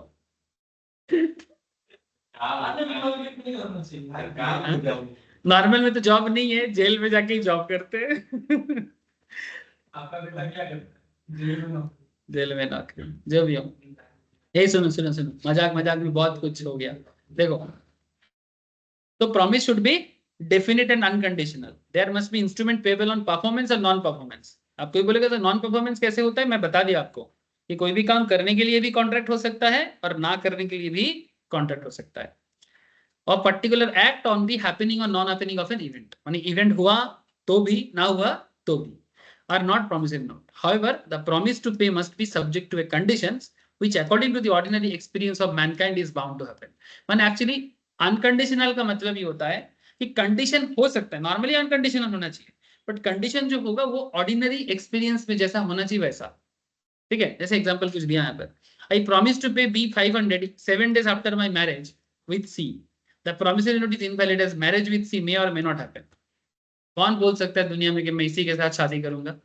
मेरा एक फ्रेंड था बचपन में, केजी स्कूल में जब पढ़ता था, मेरे एक मैंने हम लोग कोएड स्कूल में पढ़ते थे, तो एक लड़की था, उसको बचपन से सिंपल जिसको हम लोग बोलते हैं लाइन मारना, ठीक है, लाइन मारता था, मैं वही लैंग्वेज यूज किया जानबूझ से। तो एक दिन केजी स्कूल में वो मेरे को बोल रहा है, देखो आप लोग जानते हो केजी स्कूल में कोई मैंने सब कैसे कैसे टॉक होता है, तो केजी स्कूल में बच्चा हम लोग के टाइम पे ऐसा था, तो आप लोग के टाइम पे क्या होगा, ठीक है। मैं आपको बोल रहा हूँ कि मेरे को क्या बोला था। जो लड़की था वो पढ़ाई में अच्छी थी और देखने में थोड़ा सा जैसे होता है ना, नॉर्मली सुंदर होने से वो थोड़ा सा भाव मिलता था। तो वो लड़का बोला था कि कुछ भी हो जाए, इसको मैं रिक्शा में, पैदल चल के, बाइक करके, चार चार चक्का में, बैलगाड़ी में, मैं इसको अपना बहू बना के ही घर लेके जाऊं। ठीक है, सुनो सुनो, मैं मजाक नहीं किया, ऐसे रियल स्टोरी, ठीक है। तो मेरा वो जो दोस्त वो प्रॉमिस किया था, वो एक्चुअली मेरे को बोल रहा है, उसको नहीं बोला, फिर उसको बाद में बोला था, ठीक है, ऐसा मेरे को सुनाई दिया था। जब वो लोग 7-8 में कहीं पर पढ़ता था, उस टाइम पे उसने ये बात उसको बोला था, और मेरे को तब आके बोला कि भाई जो बात तेरे को बचपन में बोला था ना, वो मैंने बोल दिया। ठीक है, मेरे को बोला था 1 या 2 में, ठीक है, और ये उसने एक्चुअल में कारनामा किया 7-8 में हाई स्कूल में जाके। लेकिन इंटरेस्टिंगली उसका शादी उसके साथ हुआ ही नहीं, इवन आगे जाके ऐसा कोई रिश्ता ही नहीं बना। नहीं, शादी सबका अलग अलग हुआ है। लड़का का शादी तो हाल फिलहाल कुछ दिन पहले हुआ है, ठीक है। लड़का का शादी हाल फिलहाल में, एक्चुअली लड़का का कुछ चक्कर था, वो हर 2-3 साल छोड़ छोड़ के उसका नया नया प्यार हो जाता। ठीक है, ठीक है, उसका अलग दिक्कत है। और लड़की जो था ये एकदम नॉर्मल था, इसको एक ही जन से प्यार हुआ, ठीक है, अभी शिफ्टेड टू जर्मनी, ठीक है। तो लड़की जो था वो एकदम पहले से ही क्रिस्टल क्लियर था कि उसको क्या करना चाहिए, और वो बड़ा होने के बाद भाव बिल्कुल नहीं दिया, ठीक है। और ये बंदा तो बचपन वाला उसको लेके काफी दिन तक बात करता रहा, ठीक है, लेकिन उसके बाद गायब। तो मेरा कहने का मतलब ये है, इस छोटा सा स्टोरी ये समझाते हैं कि किसका शादी किससे होगा, ये कोई कितना भी चिल्ला चिल्ला के बोल दे, जब तक नहीं होता है गारंटी नहीं है। Point to be noted sir, क्योंकि सीरियसली मैरिज कोई नॉर्मल चीज नहीं है। इट सीरियसली बहुत एक्सेप्शनल कॉन्सेप्ट है, specially from Indian point of view, ठीक है। फॉरेनर का बात मैं नहीं बोलूंगा, ठीक है, लेकिन इंडियन पॉइंट ऑफ व्यू में सीरियसली स्पेशल कोई नहीं बोल सकता किसका शादी किससे होगा। और शादी होने के बाद इतना आसानी से डिवोर्स वगैरह इंडिया में नहीं बनता है, ठीक है, जो बाहर में होता है ना पसंद। हाँ और दोबारा रहेंगे। हाँ, डिवोर्स में हाँ, कोर्ट में जाएगा ना, कोर्ट तुमको तारीख पे तारीख देगा, और 1 साल रहो फिर आएंगे आना, 6 महीना 1 साल सिचुएशन देखते हुए कोर्ट का जज डिसाइड देता है। इतना आसानी से डिवोर्स नहीं मिलेगा, ठीक है, ये इंडियन शादी है भाई। करने से पहले सोच ले, नहीं करने मत कर, लेकिन करने के बाद वो इसलिए कहावत है ना, बोले शादी का लड्डू जो खाया वो भी पछताया, और जो नहीं खाया वो भी पछताया। जो भी हो, I promise to pay 500 7 days after my marriage, ये जो प्रॉमिस है ये कोई प्रॉमिस नहीं है। मेरा सी के साथ शादी होगा तो तेरे को 500 टका दूंगा, तो मेरे दोस्त की तरह ही बात हो गया ना, ऐसा प्रॉमिस नहीं होता, ठीक है। The promissory note is invalid as marriage with C may or may not happen. May or may not happen चीजों में नहीं होता, डेफिनेट होना चाहिए। डेफिनेट नहीं हुआ ना, डेफिनेट मैंने समझ रहे हो, जो होगा ही वही प्रॉमिस है। I promise to pay B 500 on death as death of D is certain. भाई इंसान जो आया है वो जाएगा, जिंदगी में एक ही सच्चाई है, जिंदगी का एक ही सच्चाई है, वो है मरना। अब फिर से बोलेगा, फिर से मरण का बात कर। ये वर्ल्ड का सबसे प्योर चीज है, इससे प्योर चीज और कुछ हो ही नहीं सकता, बिकॉज यही सबसे बड़ा सच है। जितना जल्दी इसको मान लिया उतना अच्छा है। क्या होगा ना, अगर तुम इसको समझ लिए, ठीक है, अगर तुम इसको समझ लिए तो जीना बहुत मजेदार होगा। माने कल तो मरना ही है, मरने से पहले जीना सीख ले। इसलिए फालतू चिंता करना बंद करे। हम, मैं भी करता हूँ, ऐसा नहीं, मैं भी इंसान में ही गिनता हूँ, ठीक है। अब भाषण मारने के टाइम पे बहुत भाषण निकलता है, ठीक है। तो भाषण मारने के टाइम पे बहुत भाषण निकलेगा, लेकिन रियल लाइफ में लाइफ जैसे चलता है ना, उसमें सबका हडल है सर, वो सबको अपना अपना हडल क्रॉस करना है। लेकिन अगर आप ये जान जाते हो कि मरना सर्टेन है और मरना निश्चित है, तो फिर लाइफ जो है वो थोड़ा एंजॉयबल होगा। इसलिए ज्यादा टेंशन ना ले, एग्जाम में क्या होगा, जिंदगी में क्या होगा, पार्टनर में क्या होगा, इतना मत सच, बस चलते रहे। क्या समझा? चलते रहे, चिंता क्या कर, ये तो सर्टेन है ना भाई, जो ये सर्टेन है, चिंता करना है तो बस यही तो चिंता है। तो ये तो पता है, ये तो होने वाला है। चलो, तो ये प्रॉमिस चलेगा। क्यों? देख, शादी वाला प्रॉमिस नहीं चला, बट ये प्रॉमिस चलेगा। मरने के बाद दूंगा पैसा, हाँ होगा, एक ना एक दिन कोई ना कोई मरेगा, उसके बाद पैसा दूंगा। इंश्योरेंस कंपनी तो यही वादा करता है। घर पे इंश्योरेंस एजेंट जब आता है, तुमको जीने का फायदा बताता है कि मरने का फायदा बताता है? डर का धंधा है, इंश्योरेंस इज लाइक, हाँ, डर का धंधा, कभी नहीं बंद होगा। इतना कमाल का चीज है, इंसान का डर बंद नहीं होगा। तो एक आध भाषण वाला बंदा कम ही मिलेगा तुमको। डर रहेगा, आज जो भाषण मारा है, कल डर जाएगा, डरेगा ही डरेगा। तो ये डर का धंधा ऐसा है ना, जब बात अपनों पे आता है ना, सब डरते हैं, और इसलिए इंश्योरेंस बिकता है। अब मैं भाषण मार रहा हूं, मेरा भी सेम हालत होता है, जब बात अपनों पे आता है सब डरता है। तो ये सर्टेन है। इंश्योरेंस कंपनी क्या बोलता है, एलआईसी का टैगलाइन क्या है, जिंदगी के बाद भी, जिंदगी के साथ भी जिंदगी के बाद भी, हाँ। मतलब साथ चलते चलते थोड़ा बहुत जो भी आप जमा करोगे, वो उसका एक आपको एश्योर्ड मनी देगा। और अगर जिंदा रहते रहते मर गए, तो प्रीमियम वैल्यू के हिसाब से तुमको पूरा एकदम इंश्योरेंस का जो बोला था कितने का पॉलिसी है, वो पूरा पॉलिसी अमाउंट तुम्हारी फैमिली को मिल जाएगा। ठीक है, तो हो गया ना प्रॉमिस? प्रॉमिस हो गया ना सर ये? सर बट ये डेफिनेट कैसे हुआ, क्योंकि जो प्रॉमिस किया है, अगर वो डी हाँ। के पहले ही उसी का डेथ हो गया तब। यही मैं सोच रहा था कि ऐसा क्वेश्चन कोई तो करे। ये पूछ रहा है कि सर, बी बोल रहे कि मैं पे करूंगा डी के मरने के बाद, मतलब डी के मरने से पहले अगर बी मर जाए उसका क्या होगा?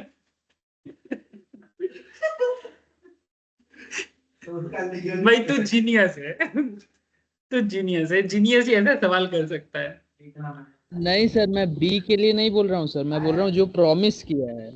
हाँ वही तो, प्रॉमिस कौन कर रहा है? I promise to pay B ₹500 on D's date. Suppose promise कर रहा है सी, ठीक है, I promise to pay B 500 on D's date. अब देखो ये सिचुएशन है, अब सी डी के मरने पे बी को पेमेंट करेगा, जैसे इंश्योरेंस कंपनी तो ऐसे ही करते हैं। मानो मेरे मरने से मेरे वाइफ को पैसा देता है, या मेरे बच्चे को पैसा देता है, यही होता है ना। मानो मेरा इंश्योरेंस चलता है, मैं इंश्योरेंस करके रख के गया, जैसे ही मैं मरा मेरे फैमिली को मैं नॉमिनी बना के गया था, मेरा बीवी बच्चा जो भी बचा रहेगा उनको मेरा अमाउंट मिल जाएगा। ठीक है, तो वही चीज बोल रहा है, promise to pay B 500 on D's date as death of D certain promise. अब वो बोल रहे कि अगर बीच में बी पहले मर गया तो सर, तो उस केस में किसी का लीगल, उसका जो लीगल हेयर होगा उसको मिलेगा।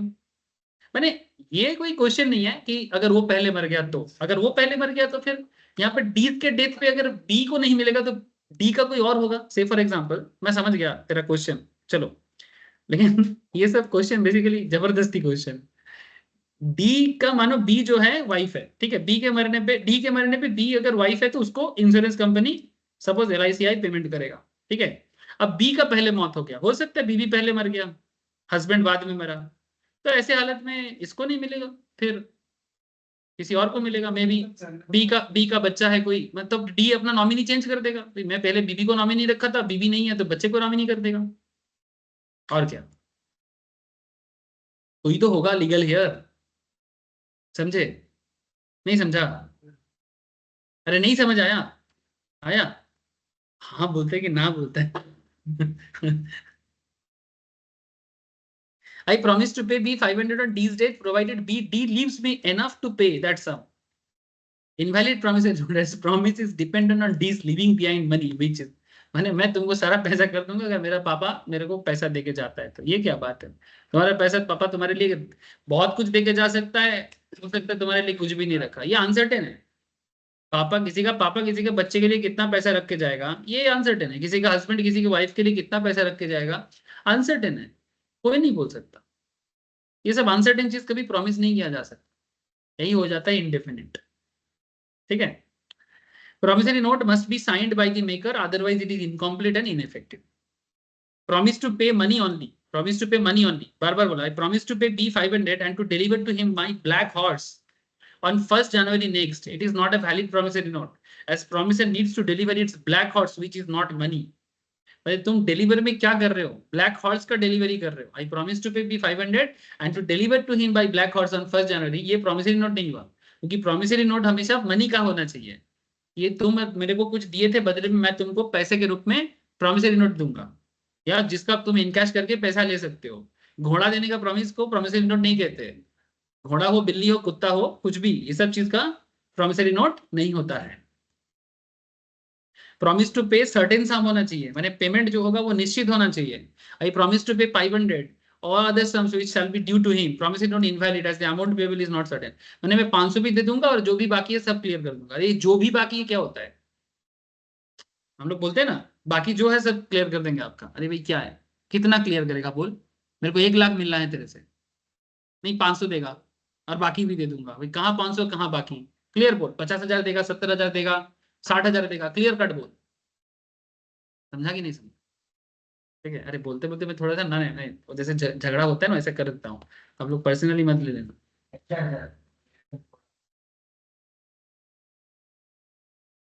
बेसिकली ये सब क्या होता है ना, हर पॉइंट पे कैरेक्टर, मैं तो शाहरुख खान का बाप निकला। शाहरुख खान को तो पता होता है क्या स्क्रिप्ट है, मेरे को तो पता ही नहीं क्या स्क्रिप्ट है। हर क्वेश्चन में मैं अपना कैरेक्टर बदलता हूँ। हाँ क्या बात है सर, चलो अरे मजाक कर रहे, चलो अच्छा अच्छा। But sometimes the language of promissory note is such that the amount payable can be easily ascertained. In such case the promissory note will be valid. माने अगर promissory note का लैंग्वेज नॉर्मल है, इजी है, समझ में आ रहा है कि क्या कहना चाहता है, तो फिर वो इन्फोर्स हो जाएगा। I promise to pay 500 along with simple interest at rate of 12% per annum. 500 टका दूंगा और 12% का सिंपल इंटरेस्ट पे पैसा पेमेंट करूंगा। सिंपल है, समझ में आ रहा है। 500 भी दूंगा और भी दे दूंगा जो इंटरेस्ट है, इंटरेस्ट भी क्लियर कट बोल रहा है, चलेगा ना? The maker and payee must be certain, definite and different person. The maker and payee must be certain. माने जो मेकर है जो पेई है, सर्टेन लोग होना चाहिए, अनसर्टेन नहीं होना चाहिए, डेफिनिट होना चाहिए, एंड दोनों अलग होना चाहिए। खुद ही खुद को क्या पे करेगा? मैं खुद को पे करने का वादा कर सकता हूँ? हाँ, अगर ऐसा मैं करता हूँ तो ये सब इलीगल काम हो जाता है। जैसे अरे सुन भाई, सुन सुन सुन, कैसे लोग अपने आप को चीजें बेचने का काम, अगर लॉ में ये बात नहीं लिखेगा ना, ठीक है, मान कि तेरे पास बहुत खोका है, खोका है, पेटी है, क्या होता है खोका पेटी, जानता है?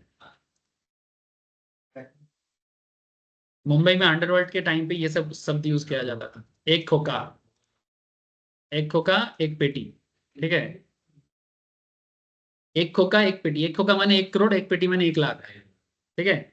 एक खोका माने 1 करोड़, एक पेटी माने 1 लाख। एक जमाने में मुंबई में जब दाऊद इब्राहिम का राज चलता था तब ये सब वर्ड यूज होता था, ठीक है, कोड वर्ड था, ठीक है।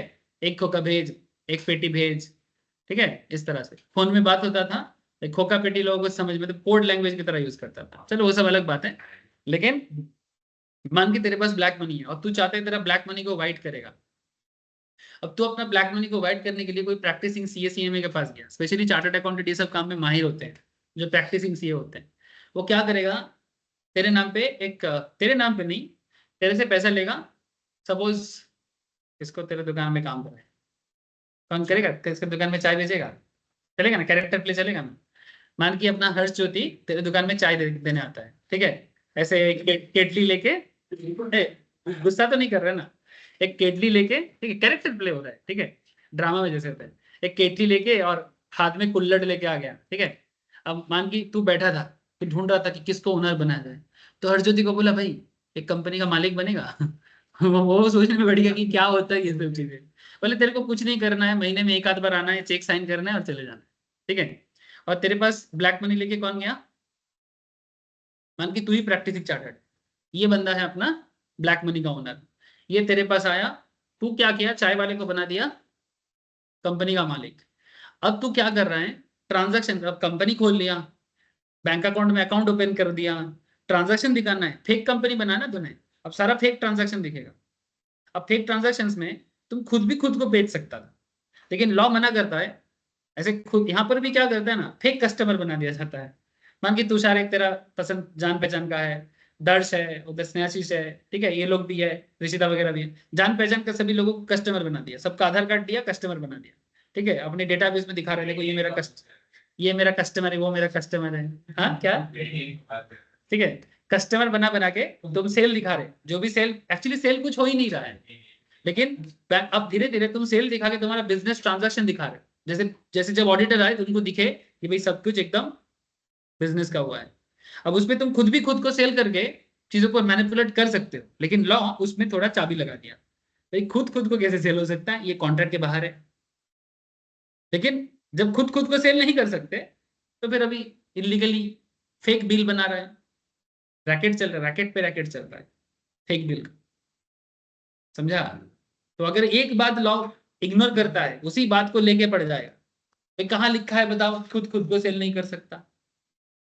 एक मूवी के बारे में मैं तुम लोग को रिकमेंड किया था, कभी नहीं किया तो कर देते हैं, सारे जहां से अच्छा, नहीं सारे जहां से महंगा, एक कॉमेडी मूवी है, थोड़ा समझदार वाला मूवी है, देखिएगा। संजय मिश्रा को जानते हो, बिहार का बड़ा फेमस एक्टर है, बॉलीवुड में काम करता है, थोड़ा ओल्ड एज रहा है, कैरेक्टर रोल ज्यादा प्ले करते हैं, अच्छा एक्टिंग करते हैं संजय मिश्रा जी, बहुत अच्छे एक्टर है, ठीक है। He is from actually Banaras से, यूपी का है, ठीक है। तो उनको संजय मिश्रा लिखोगे बहुत अच्छा अच्छा मूवी मिलेगा उनका, उनका मूवी है सारे जहां से महंगा, देखिएगा, खुद ही खुद को सेल कर रहा है। मूवी का मेन कॉन्सेप्ट यही है, खुद ही खुद को बेच रहा है। देख के मेरे को बताना कि देखा कि नहीं देखा, ठीक है। आज ही घर जाके देखेगा, मूवी बैठने गया। सब बोलेगा क्या हो गया ऐसा। हाँ हाँ, अच्छा वो नहीं बोला मैंने। अब देख, अब सारा ट्रांजैक्शन दिखा के तेरा बिजनेस को एक लेजिट कॉन्सेप्ट दिखाया गया, कैसा लग रहा है कि सारा चीज नॉर्मल है। इसके बाद तेरे बैंक अकाउंट में जो पैसा है ना, वो पैसा को तुम बेसिकली ऐसे दिखा रहे हो, धीरे धीरे धीरे धीरे तुम जो कैश है ना, वो कैश को तुम धीरे धीरे अपना कैपिटल दिखा रहे हो, फिर कैपिटल तुम विथड्रॉल कर रहे हो ड्राइंग्स के नाम पे। अब ड्राइंग्स के नाम पे तुम उसको ओनर बना के रखे हो, ये ओरिजिनल ओनर को नहीं बना सकते ना, क्योंकि इसके नाम पे तो ऑलरेडी बहुत केस बना हुआ है। तो वो चाय वाला है, उसके नाम पे 5 लाख 10 लाख करके तुमने बना के रखा, ऐसे 4-5 लोगों को ओनर बना के सबका एक बिजनेस ओपन करके, और फिर धीरे धीरे तुम ड्राइंग्स करके सारा पैसा को क्या कर दिया, बैंक के थ्रू से वाइट कर दिया। अब वो पैसा और ब्लैक मनी नहीं रहा। लेकिन ये बहुत बड़ा चेन होता है, जितना आसानी से चेन चेन मैंने एक बहुत बड़ा एक इकोसिस्टम होता है। लीगल, ये इलीगल काज है, बहुत बड़ा इलीगल मैनिपुलेशन है, पकड़ा जाता है तो जिंदगी भर जेल में रहना पड़ेगा। रिस्क माने ये काम ही नहीं है, ये तो गंदा काम है। क्या काम है ये, सरकार का पैसा मारना, ब्लैक मनी को वाइट करना है, काम है क्या। आप लोगों में डिटेल्स में बताया इसलिए क्योंकि ऐसा होता है, लोग करते हैं, पकड़ा जाता है तो 7-8 साल का जेल हो जाएगा, और साथ में तुम्हारा लाइसेंस कैंसिल होगा। फिर से सीए बनना है तो फाउंडेशन क्लियर करके आओ, जो पॉसिबल ही नहीं है एक तरह।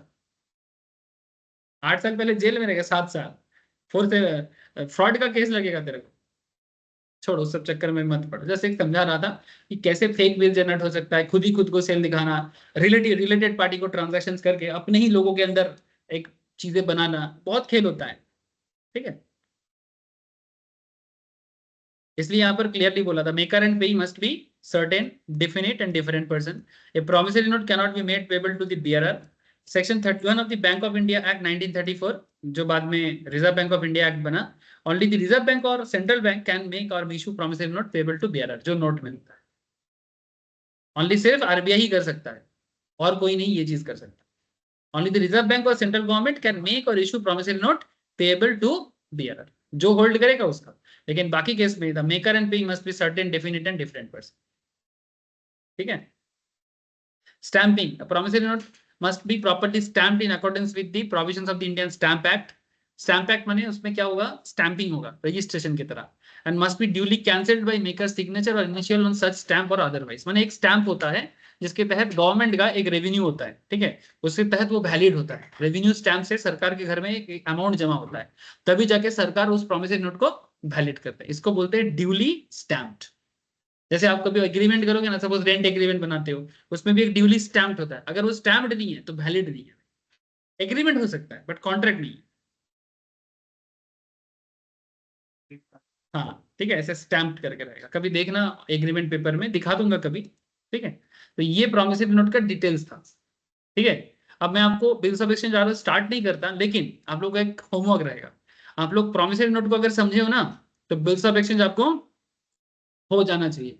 कैसे, मैं पढ़ाऊंगा नेक्स्ट क्लास में, लेकिन फिर भी आप लोग घर पे गो थ्रू करके आना। देखो क्या बोलता है, bills of exchange is an instrument in writing containing N unconditional order, same वही बात लिख रहा है, signed by the maker directing a person, certain person to pay certain sum of money only to or to order of a certain person or to the bearer of the instrument। यहाँ पर bearer instrument भी हो रहा है, promissory note bearer के case में नहीं होता, बट यहाँ पर bearer पे जा रहा है,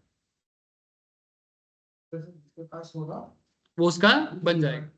ठीक है, लेकिन promissory note पे ऐसा नहीं होता है। ठीक है, यहाँ पर देखो इसका इमेज देखो, समझ में आएगा क्या होता है। सेम ही है, ठीक है, बस यहाँ पर 10,000 रुपीज मिस्टर ए कौन है, ड्रॉयर, 48 एमपी नगर लिख रहा है। 4 months after date pay to Mr B, 4 months after date pay to Mr B. Mr B कौन, pay, the sum of rupees 10,000 for value receipt to Mr C. Mr C कौन, drawing. ठीक है, to Mr C, Mr C कौन, drawing. 576 है ना उसका address, और signature किसने किया, who is the dryer, mister A. समझ में आ रहा है सर। यहाँ 3 पार्टी आ गया, प्रोमिसरी नोट के केस में दोनों पार्टी के बीच में चलता था, अब 3 पार्टी आ जाएगा। यहाँ पर देखो, parties to the bills of exchange, यहाँ पर ड्रॉयर होता है। कई बार ड्रॉई पे ही सेम हो सकता है, ठीक है, लेकिन अलग भी हो सकता है। ड्रॉयर माने the maker of bills of exchange, जैसे कि हमारे केस में ए। ड्रॉई माने the person directed by the drawer to pay is called drawee, माने जो ड्रॉयर को पे करने बोल रहा है वो है ड्रॉई। ही is the person on home the bill is drawn. On acceptance of the bill, जो बिल को एक्सेप्ट करता है, he is called an acceptor. माने नेक्स्ट क्लास में थोड़े डिटेल्स में बताऊंगा। मैंने अगर मानो तेरे को मेरे को पैसा पे करना है, तो मैं तेरे ऊपर बिल ड्रॉ करूंगा, तो मैं कौन बनूंगा, ड्रॉयर बनूंगा। तू क्या बनेगा, नहीं सॉरी गलत बोला ना, मेरे को पैसा पाना है, ठीक है, तो मैं ड्रॉ करूंगा तेरे को, ठीक है। अब तू उसको एक्सेप्ट करेगा, तो जैसे ही वो एक्सेप्ट करेगा ना, तो उसके पास क्या रहेगा, बिल्स पेबल, माने वो मेरे को पे करेगा, ये एक्सेप्टेंस तेरे को करना है। और जैसे ही एक्सेप्टेंस बनेगा ना, अब उसी एक्सेप्टेंस में एक्चुअली बैंक में जाके ये पूरा खेल होता है। ये मैं नेक्स्ट वीक में समझाऊंगा आपको। The maker of a bills of exchange is the drawer. The person directed by the drawer to pay is called drawee. He is the person on whom the bill is drawn. On acceptance of the bill, he is called acceptor. जो bill को accept करेगा वो acceptor बनेगा and is liable for the payment. अगर तू bill को accept कर लिया कि हाँ मैं पेमेंट करूंगा आपको, मैं मेरे बनाने के बाद, तो तू क्या बन जाएगा, एक्सेप्टर, और पेमेंट तेरे को करना है। And his liability is primary and unconditional. And पेई कौन है, the person named in the instrument, जिसका नाम इंस्ट्रूमेंट में है। जैसे यहाँ पर मिस्टर बी का नाम, to whom or to whose order the money is by instrument directed to be, bill में जिसका नाम है वो बनेगा। ठीक है, कई बार ऐसे होते हैं कि पेई और ड्रॉई सेम इंसान भी हो सकता है, तो फिर चेंज होता है। ठीक है, तो नेक्स्ट क्लास में ये थोड़ा सा प्रोमिसरी नोट थोड़ा सिंपल है, प्रोमिसरी नोट थोड़ा सिंपल है, ये थोड़ा उसी का इम्प्रोवाइजेशन है। नेक्स्ट क्लास में मैं आप लोगों को बस इतना बोलूंगा, आप लोग मेरे से नोट्स कलेक्ट कर लेना, जिसके पास नहीं है ये नोट्स, और एक बार ना गो थ्रू करके आना। अल्टीमेटली वही सब कॉन्सेप्ट काम करेगा जो प्रोमिसरी नोट पे है, बट फिर भी ये मेरा रिक्वेस्ट है कि एक बार गो थ्रू करके आओ। ठीक है, ठीक, इसके पास नहीं है, मैं बोला ना।